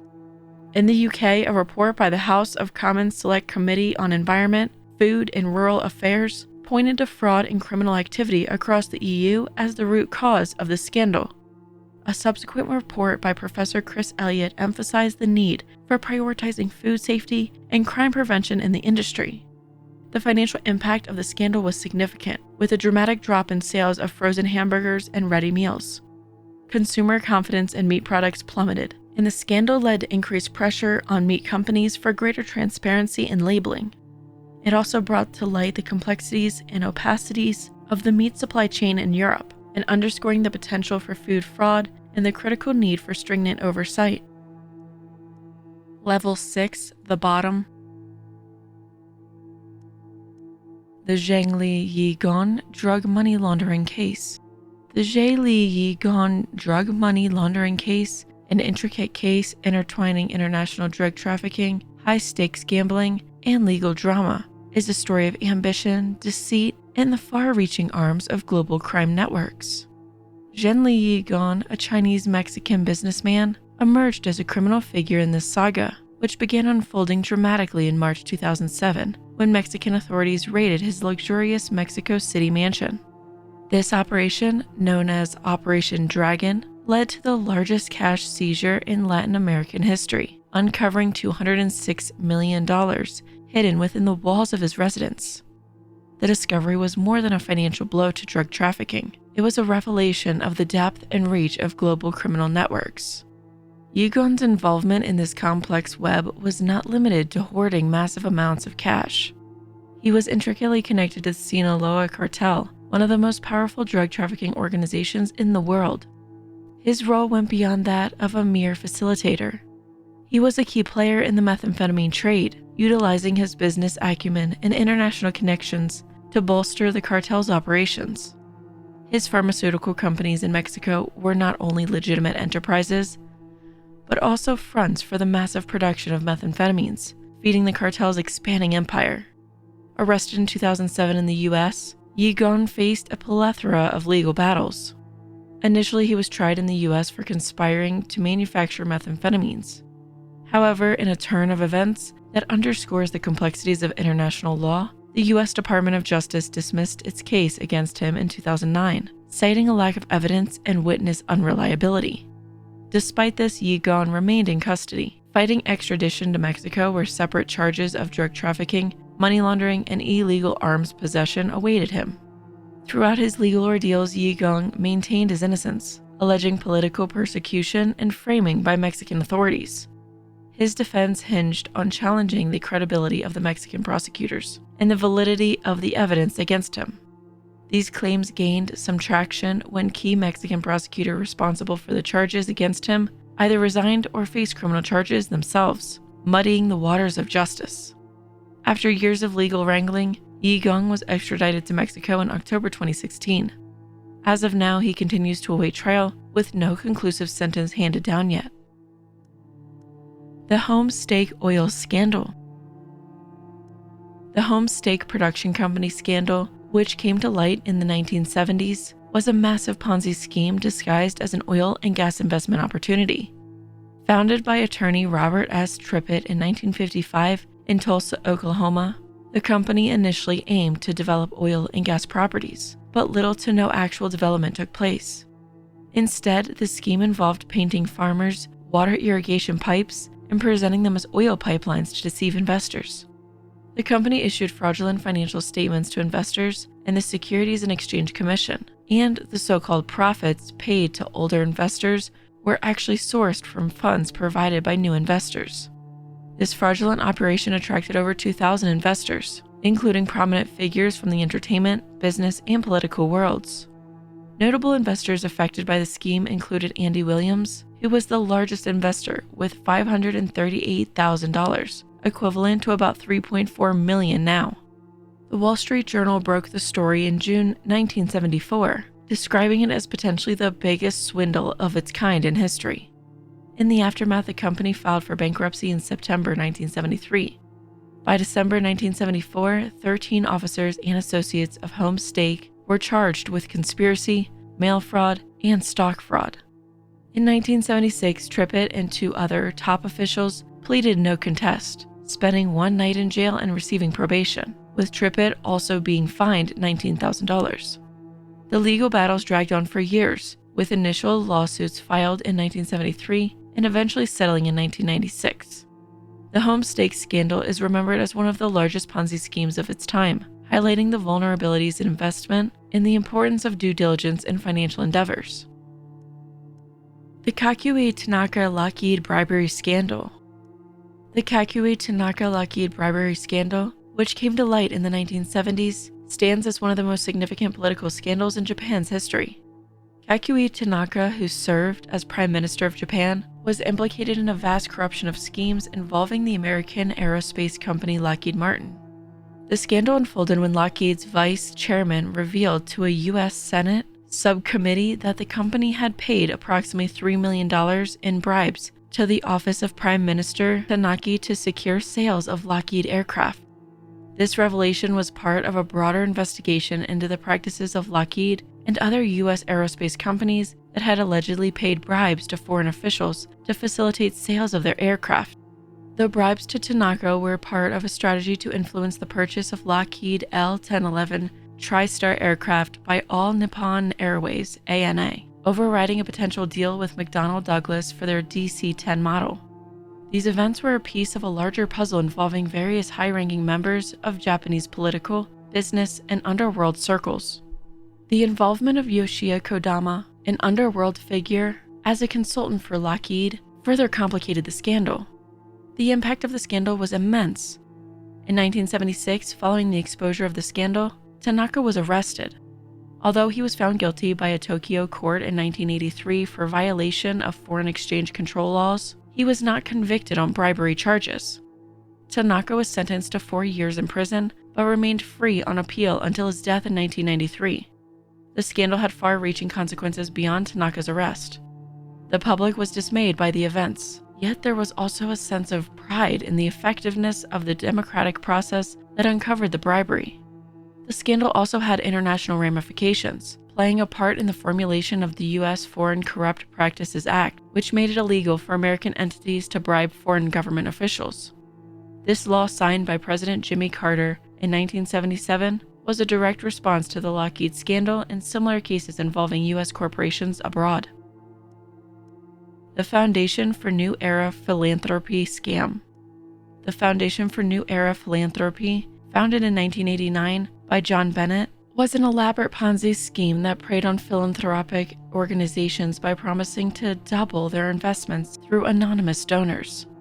Initially, the scheme was operated smoothly, with small matches being cycled through and Bennett managing to maintain the illusion of legitimacy by increasing the minimum donation for matching and extending the waiting period for the matching process. However, as the foundation's notoriety and demand for cash grew, Bennett resorted to more desperate measures. He began allowing organizations to donate to themselves from their endowment funds, a move that should have raised questions among the participating organizations. Additionally, Bennett created a sales force, offering representatives a commission for money they raised, a practice considered unethical by the Association of Fundraising Professionals. The scheme began to unravel when Albert Mayer, a part-time professor and accountant at Michigan's Spring Arbor College, became suspicious after noticing an unusual wire transfer related to the foundation. Mayer's persistence in investigation, along with the involvement of the Pennsylvania Attorney General's office, led to the exposure of the scam. In the end, over $354 million had passed through New Era's hands, and Bennett had embezzled $8 million for himself. The foundation declared bankruptcy in 1995 with assets of $80 million against liabilities of $551 million. Bennett faced 82 federal counts of money laundering, wire, mail, and bank fraud, and eventually pleaded no contest to all charges in March 1997. He was sentenced to 12 years in prison but served 10 years before his release in 2007.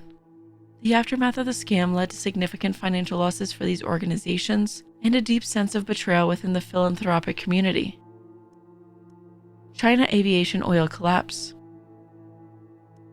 The China Aviation Oil, Singapore-based company, primarily involved in jet fuel trading, suffered a staggering loss of about $550 million due to speculative trading in oil derivatives. This loss nearly matched the company's market value of $570 million at the time. The CEO Chen Jiayulan played a central role in this financial debacle. He had embarked on risky derivative trades in an attempt to profit from oil price movements. However, when oil prices surged to a record high, China Aviation Oil found itself unprepared, leading to significant losses. Instead of accepting these losses, Chen doubled down, further increasing the company's exposure and ultimately leading to financial ruin. The losses were so severe that they resulted in the company filing for bankruptcy in November 2004. Chen Jiayulan was arrested upon his return to Singapore and faced investigations for possible violations of the Securities and Futures Act. He was later found guilty and held responsible for the massive financial loss. His actions not only led to the collapse of China Aviation Oil, but also sparked widespread criticism over corporate governance standards in Chinese firms, particularly those operating in foreign markets. The Affair of the Diamond Necklace. The Affair of the Diamond Necklace, a scandal in 1785 at the court of Louis XVI, played a significant role in discrediting the French monarchy on the eve of the French Revolution. The intrigue began with an adventuress, the Countess de la Motte, who schemed to acquire a valuable diamond necklace by duping Cardinal de Rohan into believing that Queen Marie Antoinette desired the necklace and that he could gain her favor by facilitating its purchase. The necklace, originally designed for the mistress of the former King Louis XV, was worth an estimated 2 million livres, roughly $15 million today. After the king's death, the jewelers faced bankruptcy and attempted to sell it to King Louis XVI. But Marie Antoinette refused, citing the nation's financial needs. Jeanne de la Motte, a con artist, convinced the cardinal of her close relationship with the queen. Along with her lover, Rideau de la Vette, a forger, she created fake responses from the queen, expressing a desire for the necklace but unable to purchase it publicly due to the financial situation. A late-night secret meeting was staged in the Palace of Versailles Garden, where a prostitute resembling the queen confirmed the queen's forgiveness and favor to the cardinal. Rohan agreed to purchase the necklace on behalf of the queen, but the jewelers were duped into giving it to La Motte, whose husband then sold the individual diamonds in London. When the cardinal failed to meet the first installment and was unable to produce the necklace, the jewelers complained to the queen, who was completely unaware of the entire affair. The scandal unfolded with the arrest of all those involved. A sensational trial ensued. Jeanne de la Motte was sentenced to whipping, branding, and life imprisonment, but she managed to escape and published her memoirs in London, blaming Marie Antoinette for the affair. Despite Marie Antoinette's innocence, the scandal severely damaged her and the monarchy's reputation. Many believe that the queen had manipulated La Motte to seek revenge on the cardinal, contributing to the public's disillusionment with the monarchy. This event was one of the many that led to the French Revolution and the eventual execution of Marie Antoinette. The Moldovan Bank Fraud Scandal. The Moldovan bank fraud scandal, a staggering financial crisis that emerged in 2014, shook the foundations of Moldova's economy and political landscape. It revolved around disappearance of about $1 billion, equivalent to an astonishing 12 to 15% of the country's GDP, from three of the Moldova's major banks, Banca de Economy, Banca Socială, and Unibank. The scheme was intricately planned and executed, involving the issuance of large loans to companies with dubious backgrounds or those who were newly created. These loans were not used for productive activities, but rather siphoned off into a web of shady transactions and offshore accounts, essentially draining the bank's assets. The scandal came to light when the Central Bank of Moldova discovered the fraudulent activities during routine checks, leading to an immediate public outcry. The scale of the embezzlement was so vast that it triggered a severe economic and political crisis in the country. The government, struggling to cope with the fallout, had to bail out the affected banks to prevent a total collapse of the financial system, putting an enormous strain on the country's economy and public finances. The scandal not only led to significant financial losses for many Moldovans, but also eroded public trust in the country's financial institutions and governance. The subsequent investigations revealed a tangled network of business people, politicians, and banks implicating various high-profile individuals in the scam. The emotional impact of the scandal was profound, as it exploited the vulnerabilities of a transitioning economy and highlighting the challenges faced by post-Soviet states in established robust, transparent financial systems. The aftermath of the scandal saw widespread protests and political upheaval, leading to governmental changes and a prolonged period of instability in Moldova. The John Darwin disappearance case. The John Darwin disappearance case, often referred to as the Canoe Man case, is a remarkable story of deception and fraud. In March 2002, John Darwin went missing while canoeing near Teesside, a region in the northeast of England. His disappearance triggered a massive search operation, and he was presumed dead. Unbeknownst to the public, Darwin had faked his own death with the help of his wife, Anne, to claim his life insurance money and escape financial difficulties. In September 2007, suspicions arose leading to a police investigation. John Darwin resurfaced in December 2007, walking into a police station in London, claiming to have amnesia and not remembering anything since 2000. However, the story was doubted by the police. The couple's fraudulent plan was exposed when a photograph of John and Anne taken in Panama in 2006 surfaced online. This photo, found through a simple Google image search, contradicted their claims and led to their arrest. John Darwin pleaded guilty to 7 charges of obtaining cash by deception and a passport offense in March 2008. He was sentenced to 6 years and 3 months in prison. Anne Darwin's trial began in July 2008, where she was found guilty of all charges and sentenced to 6 years and 6 months in prison. The money they stole totaled more than £250,000, or about $327,500. John Darwin was released from prison in January 2011 and later moved to the Philippines with his second wife, Mercy May. Anne Darwin was released in March 2011 and settled in York, North Yorkshire. She has since reunited with her sons and is a part of her grandchildren's lives. The bizarre nature of the case and the audacity of the fraud captured immense public attention and has been dramatized in media, including an ITV series titled The Thief, His Wife, and the Canoe. Level 7, The Abyss. The Rothstein Ponzi Scheme. Scott Rothstein, a former attorney in South Florida, orchestrated one of the largest Ponzi schemes in U.S. history, defrauding investors of over $1.2 million. Born in the Bronx and moving to Florida as a teenager, Rothstein graduated from Nova Southeastern University's law school in 1988. His law career initially saw a modest beginning, but by the early 2000s, he had established himself as a significant figure in South Florida's legal community.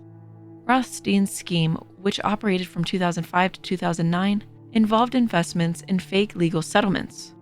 He created false bank statements and phony settlement agreements to convince investors of the illegitimacy of his operation. The scheme funded Rothstein's extravagant lifestyle, including luxury properties and investments in various businesses. In 2009, the scheme collapsed, leading to Rothstein's arrest. Eventually, Rothstein was unable to attract enough new investors to sustain the payouts promised to earlier ones. When this happened, the scheme collapsed as there were no actual investment returns to pay out. Rothstein's inability to maintain the scheme led to his exposure and his arrest. He was sentenced to 50 years in prison after pleading guilty. His case shook the South Florida legal community, highlighting the need for stricter oversight in legal and investment practices. The Great Stock Exchange Fraud of 1814. The hoax began on February 21, 1814, when a man, posing as Colonel of the Borg, arrived at the Ship Inn in Dover, England. He brought sensational news. Napoleon had been killed, the Bourbons were victorious, and peace was imminent. This impostor requested that his message be relayed to the Admiralty in London, and then proceeded to spread the false news himself, stopping at inns along the way to London. 3 individuals dressed as French officers were also seen in London, reinforcing the story of Napoleon's death and the Bourbons' restoration. The London Stock Exchange reacted swiftly to these rumors. The value of government securities, particularly a type of government bond called omniums, surged as traders anticipated a British victory and peace. However, the joy was short-lived. By the afternoon, the government debunked the news as fabrication, and Napoleon was confirmed to be alive. The stock market, which had seen a dramatic increase in prices, plummeted back to its original levels. An investigation by the Stock Exchange Committee revealed a well-orchestrated plot. On the day of the hoax, over 1.1 million pounds of government-based stocks had been sold, most of which had been purchased just a week earlier. This suggested a classic pump-and-dump scheme. 8 individuals were convicted in the conspiracy, including the radical MP and naval hero Lord Cochrane. Lord Cochrane, despite his conviction, maintained his innocence. He faced severe repercussions.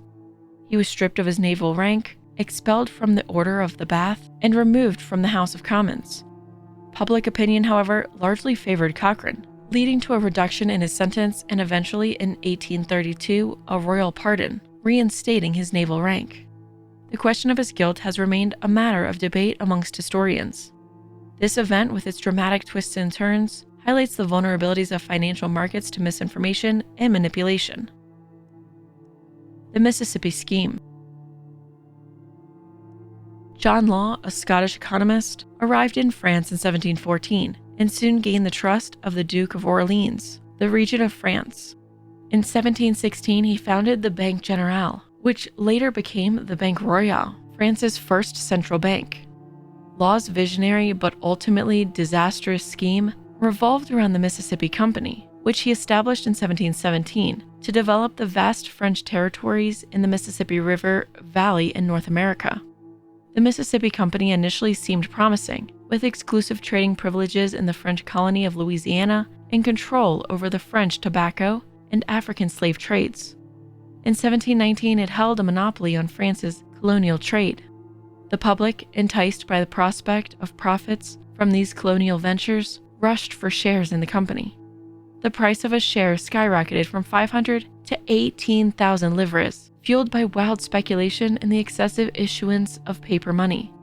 However, the anticipated profits from the Mississippi Company's operations were slow to come, and the intricate linking of the company's stock with the state's finances led to a catastrophic financial collapse in 1720.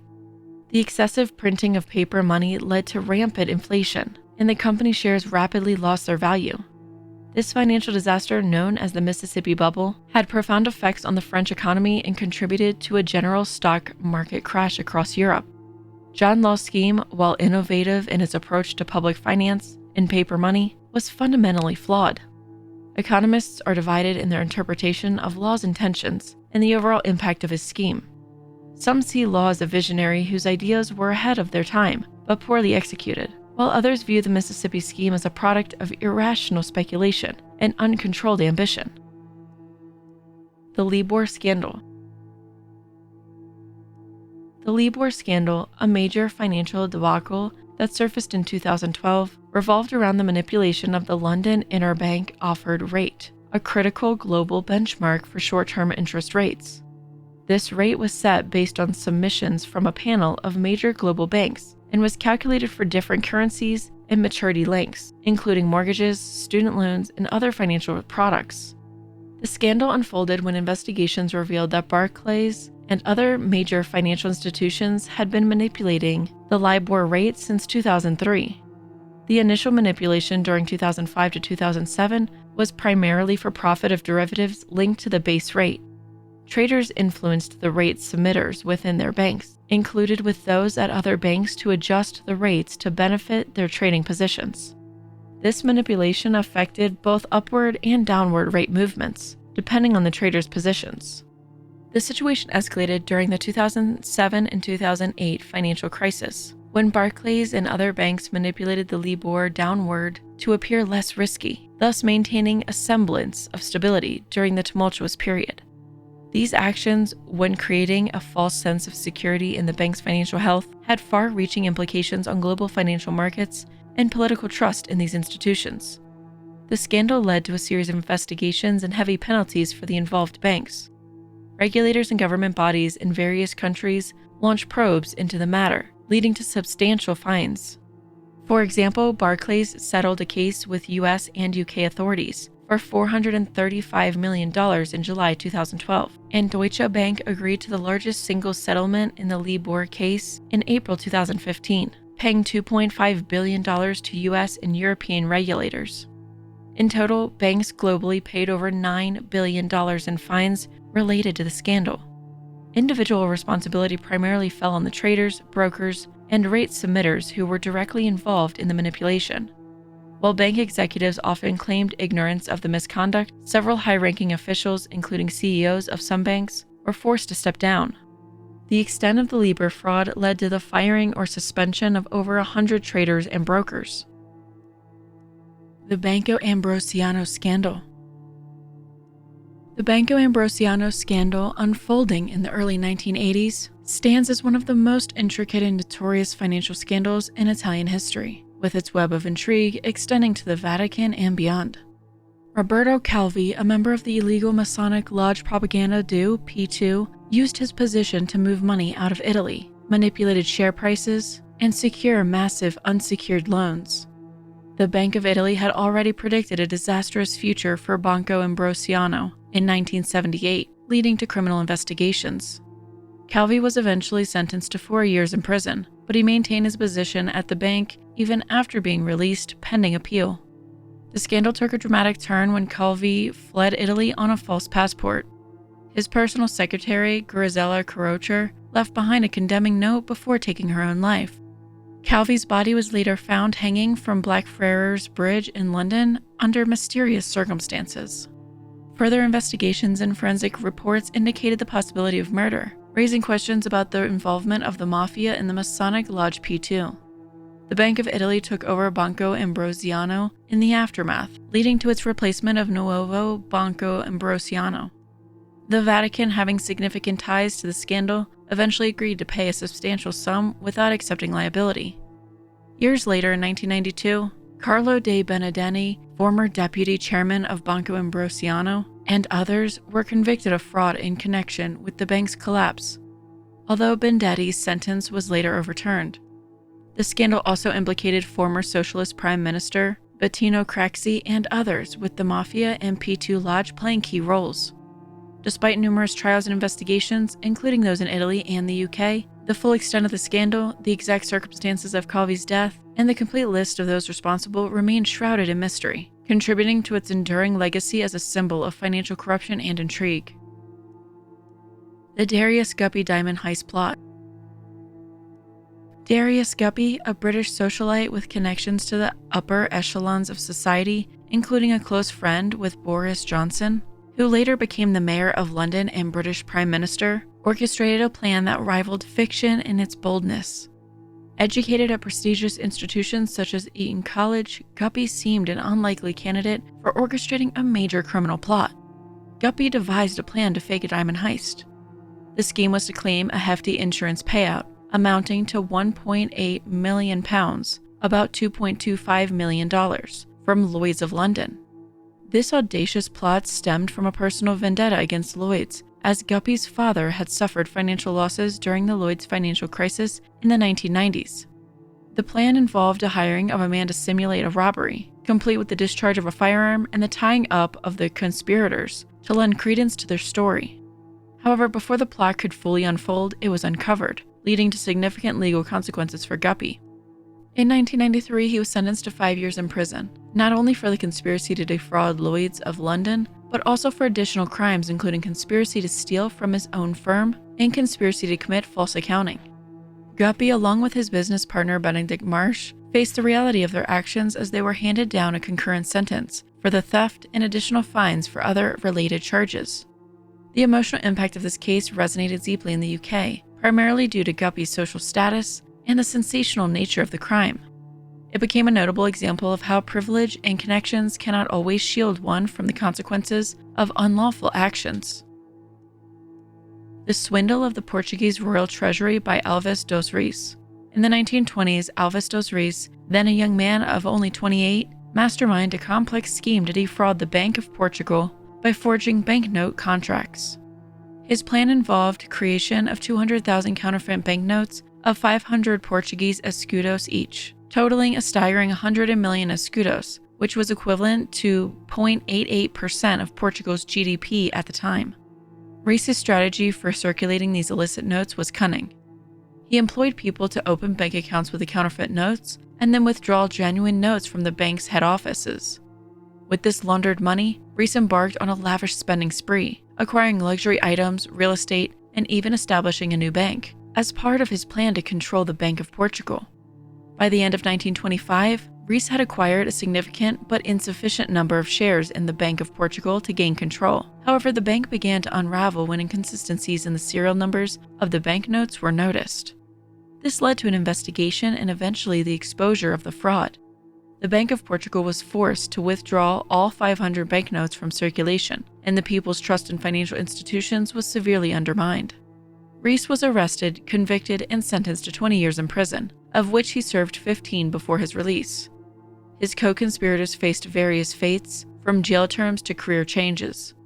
The Bank of Portugal successfully sued Waterloo and Sons, the British printing company involved, for negligence, resulting in a significant financial payout. Rees's crime is remembered as one of the most audacious monetary frauds in history, both for its scale and its impact on the nation's economy and political landscape. Some historians even suggest that this crisis played a role in the nationalist military coup against the Portuguese First Republic government in 1926. The Great Gold Swindle of Perth. The Great Gold Swindle of Perth, also known as the Perth Mint Swindle, is a notorious chapter in Australian criminal history. In 1982, the Perth Mint in Western Australia was defrauded of 49 gold bars, weighing 68 kilograms and valued at approximately 653,000 Australian dollars at the time, equivalent to about $2.6 million now. This heist became famous not only for the amount of gold stolen, but also for the subsequent legal battles and controversies. The main suspects in this case were the Mickelberg brothers, Ray, Peter, and Brian. They were convicted of the theft, but these convictions were shrouded in controversy, particularly regarding the integrity of the police investigation. A critical turn of events occurred when a former police detective, Tony Lewandowski, confessed to fabricating evidence against the brothers, including false confessions. This confession threw the case into turmoil, with accusations of police corruption surfacing. The case saw numerous appeals over the years, with the brothers continually fighting to clear their names. Finally, in 2004, the Western Australian Court of Criminal Appeal quashed their convictions, acknowledging that the evidence against them was unreliable. Their decision restored their presumption of innocence. Following the quashing of their convictions, the Mickelberg brothers sued the Western Australian government. They received public apologies and compensation for the miscarriage of justice they had endured. The case remains a prominent example of miscarriage of justice and is frequently cited in discussions about police corruption and reform in Australia. The Affair of the Poisons. The Affair of the Poisons, a scandal that unfolded during the reign of King Louis XIV of France between 1677 and 1682, stands a dark chapter in history, revealing the sinister undercurrent within the French court. This period was marked as a series of mysterious deaths, accusations of witchcraft, and the use of alchemy. The scandal began to unravel with the case of Marie-Madeleine Marguerite d'Aubray, a French aristocrat who, alongside her lover, embarked on a poisoning spree, using concoctions like containing arsenic to eliminate her father and two brothers to claim her inheritance. The scope of the scandal widened when the Paris police received an anonymous tip about a plot to poison King Louis XIV, leading to a sweeping investigation into the criminal magical underworld of Paris.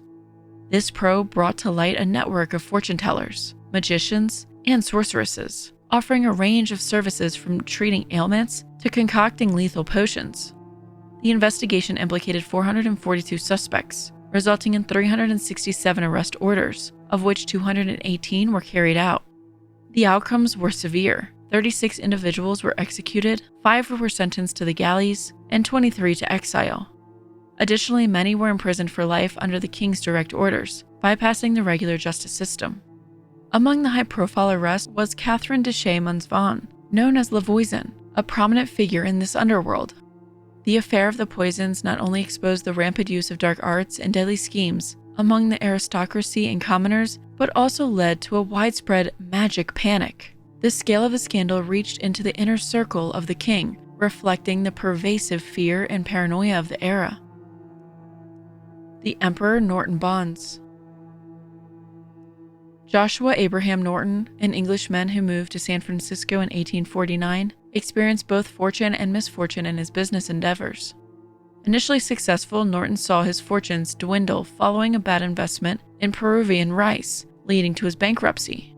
However, Norton's life took an extraordinary turn in 1859 when he declared himself Emperor of the United States and later Protector of Mexico. His proclamation, intended or interpreted as a humorous or theatrical gesture, was published in San Francisco newspapers, making him an instant local celebrity. Despite his lack of official authority or wealth, Norton became a beloved figure in San Francisco. In a move that further solidified his eccentric personality, Emperor Norton issued his own currency, known as Imperial Treasury Bond Certificates. These notes, ranging in denominations from 50 cents to $10, were accepted by many local businesses, partly because of Norton's popularity and the novelty of the currency. The bonds, which were never redeemed for their fictitious 7% interest, became popular souvenirs among tourists and are now highly valued by collectors. Upon his death in 1880, Norton was mourned by a large segment of the San Francisco community, with thousands attending his funeral. He remains a symbol of San Francisco's tolerance for individualism and eccentricity. Level 8, The Void. John Brinkley. John R. Brinkley, born in 1885 in North Carolina, started his career in medicine with a traveling medicine show, performing while selling home-brewed tonics. After dropping out of Bennett Medical College due to financial constraints, Brinkley worked with goats in a slaughterhouse and later earned a degree from the Elective Medical College of Kansas City. In Milford, Kansas, he began his notorious practice by implanting goat testes into a farmer to restore virility, a procedure that gained rapid popularity. Brinkley's success led to a flourishing practice, charging substantial fees and attracting notable individuals seeking his goat gland operation. He published a book on his procedure, claiming significant health benefits, despite the lack of scientific backing. Brinkley also capitalized on the era's interest in xenotransplantation, where animal tissues were believed to be transplanted successfully into humans. John R. Brinkley gained substantial wealth from his goat gland operation, charging around $750, equivalent to over $10,000 today for each procedure. He performed this operation on numerous patients, garnering widespread attention and financial success. In 1923, Brinkley founded radio station KFKB, using it to promote his medical practices and patent medicines. However, his unorthodox methods and dubious medical credentials drew criticism from mainstream medicine and media. Morris Fishbein, editor of JAMA, launched a crusade against Brinkley, leading to the revocation of his medical license and radio station license in 1930. Despite these setbacks, Brinkley's popularity didn't wane. He ran for governor of Kansas and nearly won, despite election technicalities.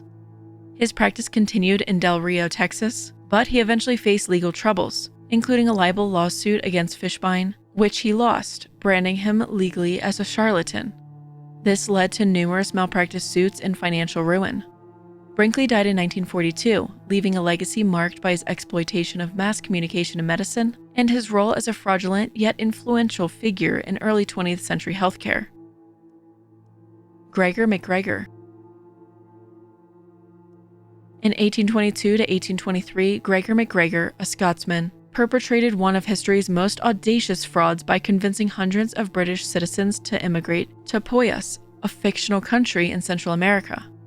McGregor, who served as a general in the Venezuelan Independence War, returned to Britain and deceitfully presented himself as a war hero and the appointed Prince of Poyas. He showcased fabricated documents, land grants, and maps to lend credibility to his claims, successfully integrating himself into English aristocracy and gaining societal recognition for Poyas. The motive behind McGregor's elaborate con was financial gain.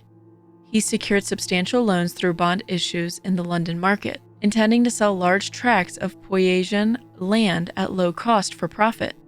When settlers arrived at the supposed Poyas, they found desolation instead of the promised prosperous land, leading to widespread suffering, malnutrition, and death from tropical diseases. Despite the devastation caused by his scheme, McGregor evaded justice due to continued belief in his lies and the reluctance of British authorities to prosecute him.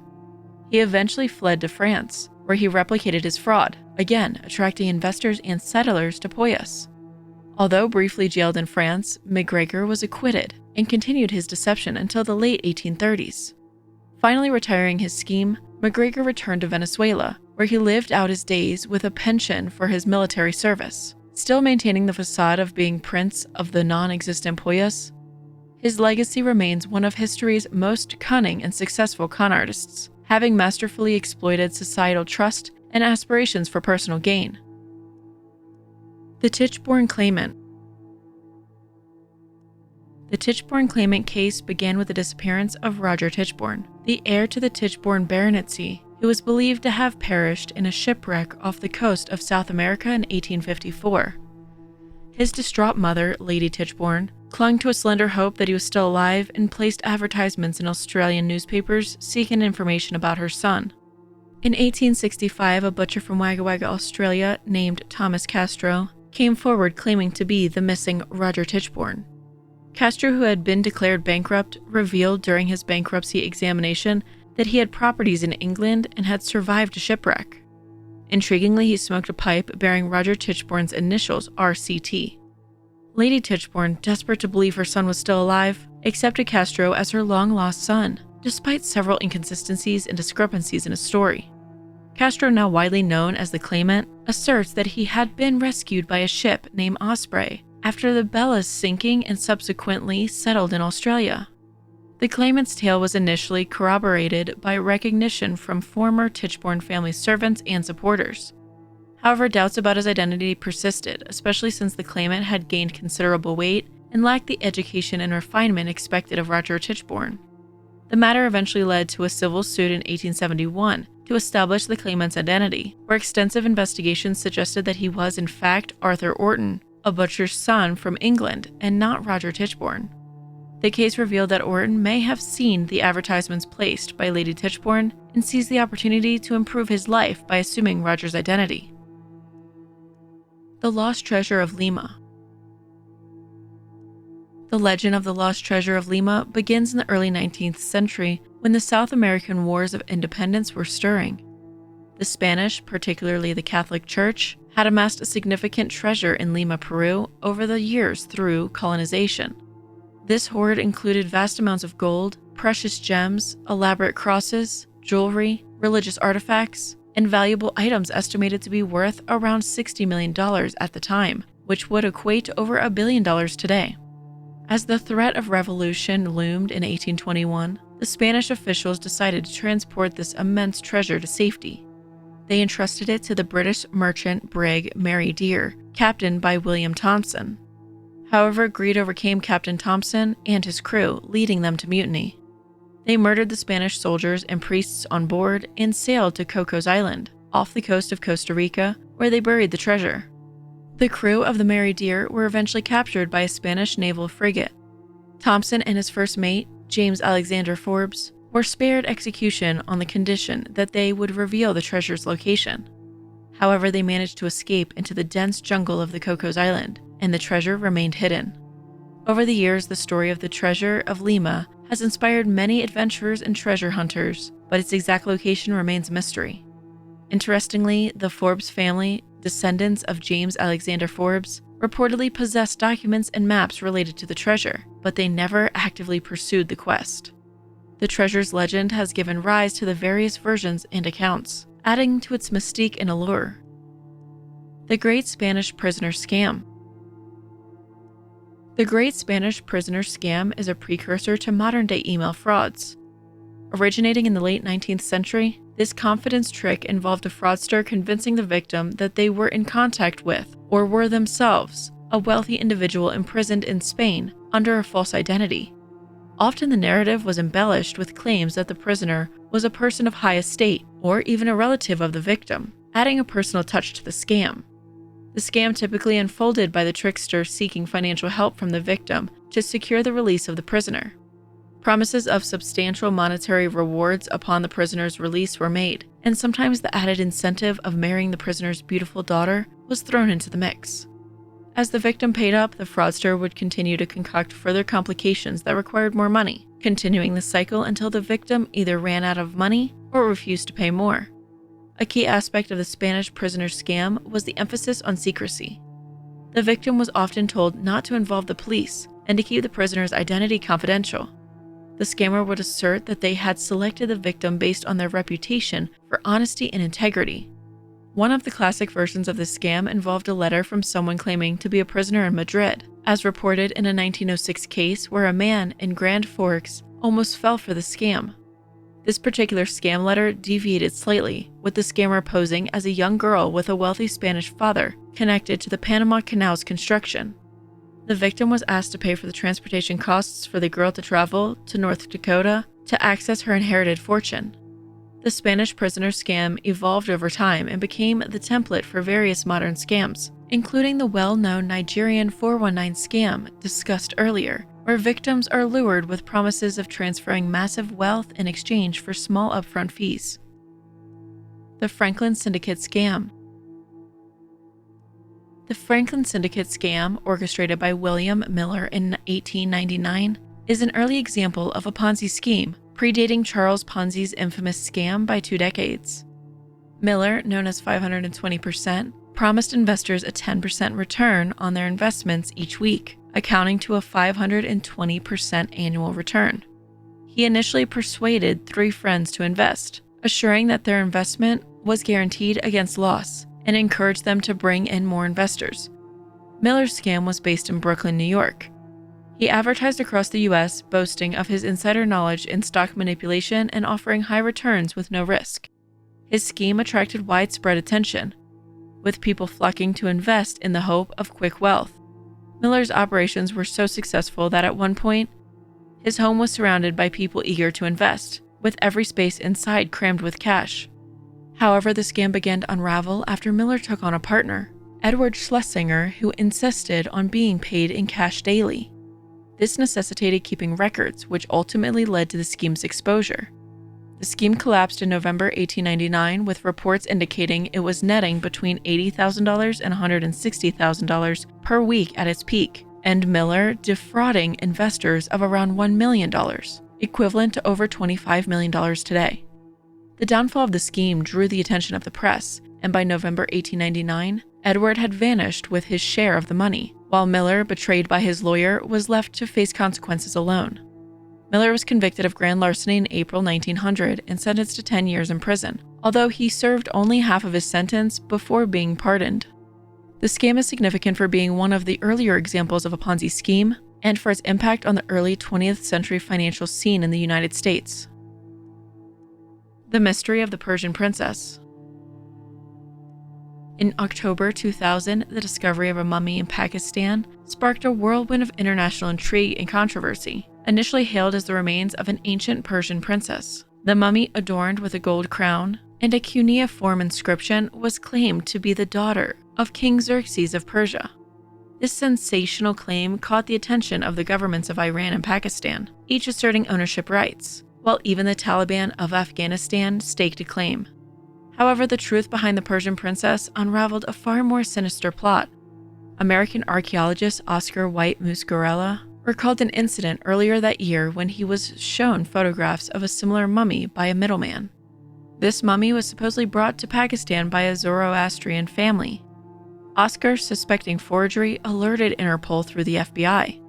The curator of the National Museum of Pakistan conducted an examination and found discrepancies. The corpse showed signs of recent death, and CAT and X-ray scans revealed that the mummification process didn't align with ancient practices. For instance, the heart, usually left inside a genuine Egyptian mummy, had been removed. Tragically, the Persian princess turned out to be the body of a young woman who had died around 1996, possibly from a violent incident. Her body had been subjected to extensive post-mortem modifications to resemble an ancient mummy, including removal of organs and filling her abdominal cavity with drying agent.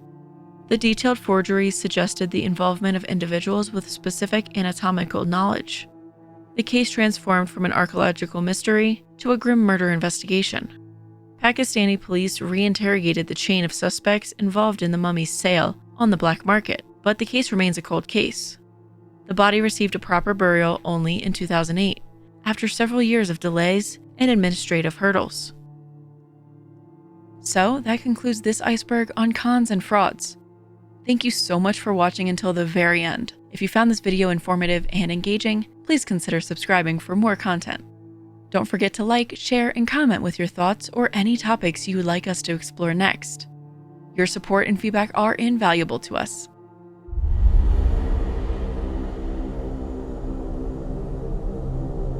Were you surprised by any of the outcomes in the cases we covered today? What do you think allows people to commit such widespread fraud with complete disregard for others? Please remember to subscribe to the channel to receive automatic reminders of our weekly videos, which we premiere on Sundays, and to also be reminded of our weekday live streams where we go over full trials and true crime stories. Also, if you want early access to ad-free and uncensored versions of all Wicked videos, feel free to become a channel member. Becoming a member will also give you access to exclusive emotes and badges, which you can flex in the comments and during our live streams. Thank you for watching, and join us next time when we explore the psychological maze of some of the most wicked people.